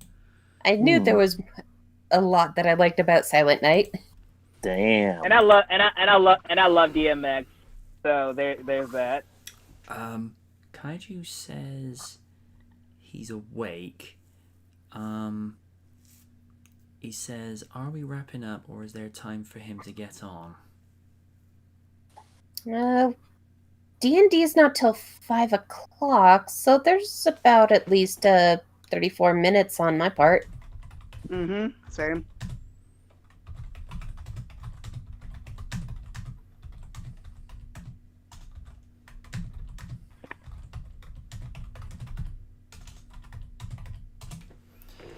We are about to be joined by Mr. Noir. Well, I'm hoping we are. Hey. Hello, Andres. Hey. Greetings, Kaiju.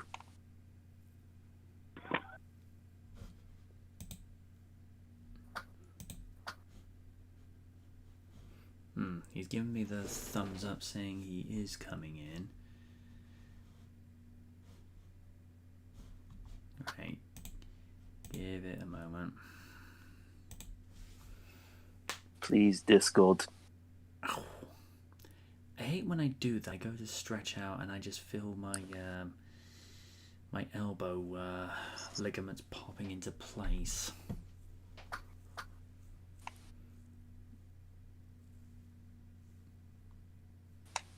Let's see. Let me go. Come on, buddy. What you doing? I just hope Discord's not messing up too much. No, I hope not either. Yeah, like I said, I'm also had problems like posting pictures. That's Yeah. That's been annoying. I think that's when it comes when I bake cookies. Nice batch of cookies, by the way. Thank you.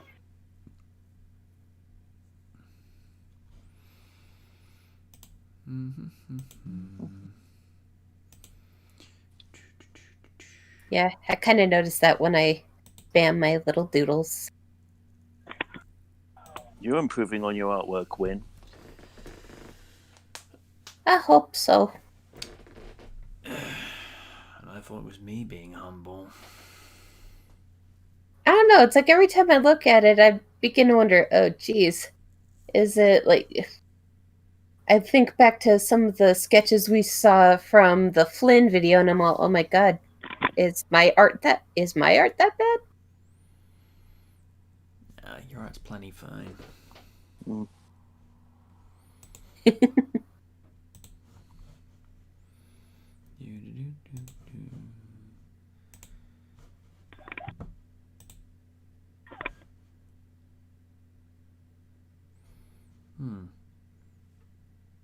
That was 2 minutes ago when he gave the thumbs up, so either he's coming in or not.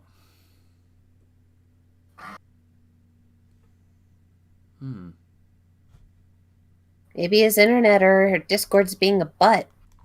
I notice sometimes it'll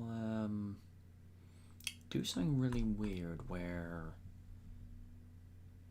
I'll be in the middle of typing something and then all of a sudden it bugs out to do an update and then return me to the screen that I was at before, and I'm like, huh. Okay. But at least it's not Skype. True. Yeah, you know, a program now where evidently you can get restrictions put on you if you utter or type the word damn. Seriously? I don't know. I haven't had any issues with that yet. Here's the thing. I'm all for doing things whereby you limit the use of anything derogatory, sexist, or, you know, any type of prejudice is limited or just, you know, kept out of the way, because, come on, there's no need for it. But saying damn is like saying, oh sugar, oh shoot, oh flip on flippity sticks, or something that nature. It's just like, it's not even remotely offensive. Oh, sugar honey iced tea. Kaiju. Hey, everybody. Hey. How was your nap? Pretty swell, I gotta say. You have been summoned from the depths of the abyss to come roaring out but Mr. Up from the depths 30 stories high. Breathing fire. Breathing fire. Head in the sky. Godzilla. Mr. Godzilla, would you like to stop for a Domino's? Ooh, Domino's, come give me some. Oh dear God, I'm sorry, but I came to the realization last week that I could not eat Domino's anymore because that shit gives me heartburn. Oh really? Oh word. Oh. Yeah. Like it's like I've never ever experienced heartburn ever before in my life, and then just like last week I decided, you know what, I'm gonna have some Domino's, because in Japan like what they consider medium size is like only like personal pan size for us, and that shit costs like $20 for whatever reason. What? So yeah, so like that's kind of the reason why I can't eat Domino's in Japan anymore, because up until recently is because it's just too damn expensive for one person. So but I decided, you know what, screw it, I'm gonna get myself a quote unquote medium sized pizza. And it was like the greatest, most delicious stuff I've had, because again, it's been so years since I've had like Domino's, and it's way better than any pizza they have in Japan. And then like that night, I had like a severe case of heartburn, where it's like excruciating pain. Like it felt like a chest burster was going to explode out of my body. Ooh. And sorry. The only way, no problem. And the only way to get it to the pain to what's the word, subside, or to the pain to go away is for me to like sleep sitting up, because from what I understand, like the stomach acid spreads quicker if you're like lying down. And but yeah, I pretty much had all the symptoms of that. And it's like it wasn't until like at first I was afraid. I was like, wait, is this like a heart attack or something? Am I gonna die? But it's like, no, I looked up all the symptoms the next day. It's like, yeah, this is heartburn. It's like, well, shit. I guess I can't eat Domino's anymore. I don't know. Maybe it's a combination. Maybe it's like a combination of the spices they use for Domino's pizza. Not saying that it was a spicy pizza, not at all. Just What saying toppings? that it was like the classic like American pepperoni style, but because I went for that because A, it's cheaper at only $15 for this medium-sized pizza, but also Japan has never even heard of pepperoni before. This is the country where they think corn and mayo is an acceptable topping for pizza. And I'm looking at these wanted posters. They look awesome, MJ. God. If you but if you saw the go on, Win. Sorry, I was going to say, if computers had portal technology, I would have tossed you a bottle of Tums your way. Thank you very much. I would have appreciated it. I appreciate this sentiment. But yeah, I guess I'm not sure if it's because it's like of the spices used in Domino's pizza that's just different from Japanese pizza, or maybe it's because I've lived in Japan for so long. It's gotten to the point where maybe my body is just no longer used to strong flavors like American food. But it's kind of strange because this past December when I was visiting home, I've had the chance to eat American pizza every chance I got because I miss it so much, and I never had that problem before. So I'm thinking maybe it's only Domino's in particular, or it's, I don't know, maybe maybe it's just the lack of Domino's that my body has become like just used to not having such a is no longer used to having that strength of flavor before. I don't know. Well, the reason. But anyway, that was my horrifying story. There's actually a reason for the wanted posters, my friend, and you're about to see why. Oh, because you were sharing. I saw on my subscription feed, and I figured you must have already shared the Back to the Future review. Yeah, because yours was featured at the end with the parody trailer. Right. Okay then. Yeah, I figured this had to do with that review. All right then. I figure you guys have already seen the review already, so I'll be sure to check it out in my free time then. Well, I'm okay with sticking around off the air if you want to watch it with me. Yeah, sure. I can do that. Yeah. Have anyone got anything to bring to the table before we close out? Because I kind of feel like we pretty much covered a lot of the stuff we needed to for the evening. Yeah, I think we're good. Yeah, I think we're good. Yeah, I do have something. I do have something I would like to share, and it was a trailer. It's a trailer to my friend's light novel that he released last year. And so to help him out, I decided to, he asked me if I would be willing to upload the trailer to his light novel on my channel. And so I did. And so if it's okay with you guys, I'm not sure if you guys have already seen it because I've shared it on Discord before, but if you'd be interested in checking it out, I'd like to go for it. Okay, cool. Let me just get the link. Copy and send. Oh wow. Yeah.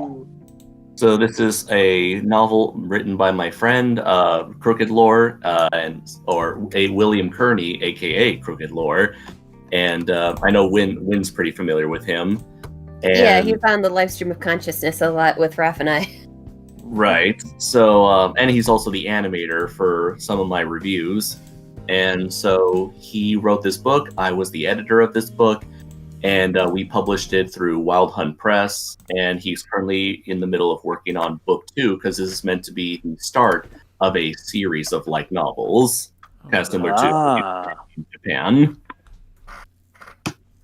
And this is essentially like a big sort of it's partially inspired by a mixture of like shonen anime, harem anime, and some other, and like just mythology and different kinds of mythologies in general. I'm getting really into mythology at the moment, so I'm gonna definitely check that out. Cool. Yeah, and it's available on Amazon, both physically and digitally on Kindle. Although I'm not sure if it should be available physically. I'm just going to check Amazon UK quickly. Yeah, for some reason, Like- UK doesn't have some things in physical. They only do some things digitally. Right. And I'm thinking maybe, I guess the reason why Draco Azul is not available physically in the UK is maybe due to some sort of limitations when it comes to international shipping at this current moment. I'm not really sure, because I was able to send Steve a physical copy of Draco Azul, I believe. Yes. It's still taking its time to get here, but I'll let you know when it does. Okay, yeah. So it looks like it's still taking its time, and at the same time, I cannot send anything out to America from Japan. So I guess there must be some sort of like lockdown on international packages. Everyone at 00? Yes, I am. So this was made by my friend Crooked Lore, the author of this novel, and so yeah, hope you enjoy it. 3, 2, 1, play. I like the logo.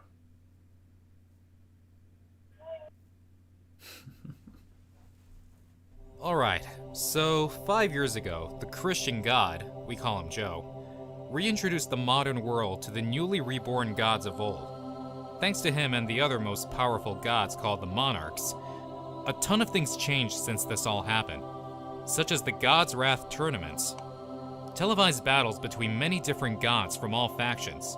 Of course, not all the reborn gods are part of this. At least I hope mine won't be. Being a mythologist, I, Virgil Knight, have been qualified as a caretaker to a god. Not just any god, Sun Wukong. I'm excited for him to start living here with— Ah! Mr. Knight! Uh-oh.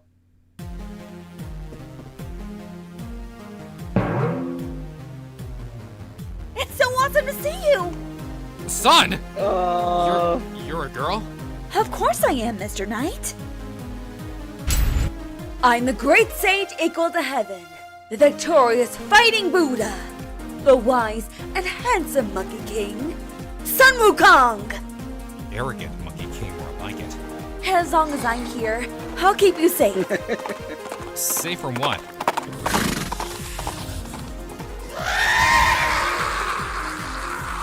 What the hell?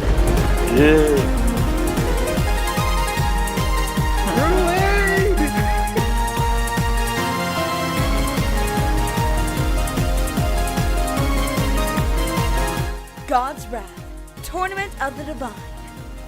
Available now on Amazon. Let the gods show their wrath. I like it. Yeah, I'm glad to hear that. And yeah, I just checked out Amazon UK, and God's Wrath is available on Kindle and paperback in that country. Hooray! Yeah. Just a little agitated there. Well, thank you everyone for tuning in, and for those attending. More than a full house for the ending. Thank you to all those in the chat, especially for the feedback I received for Back to the Future Part 3, which turns 30 tomorrow. Wow. Yep.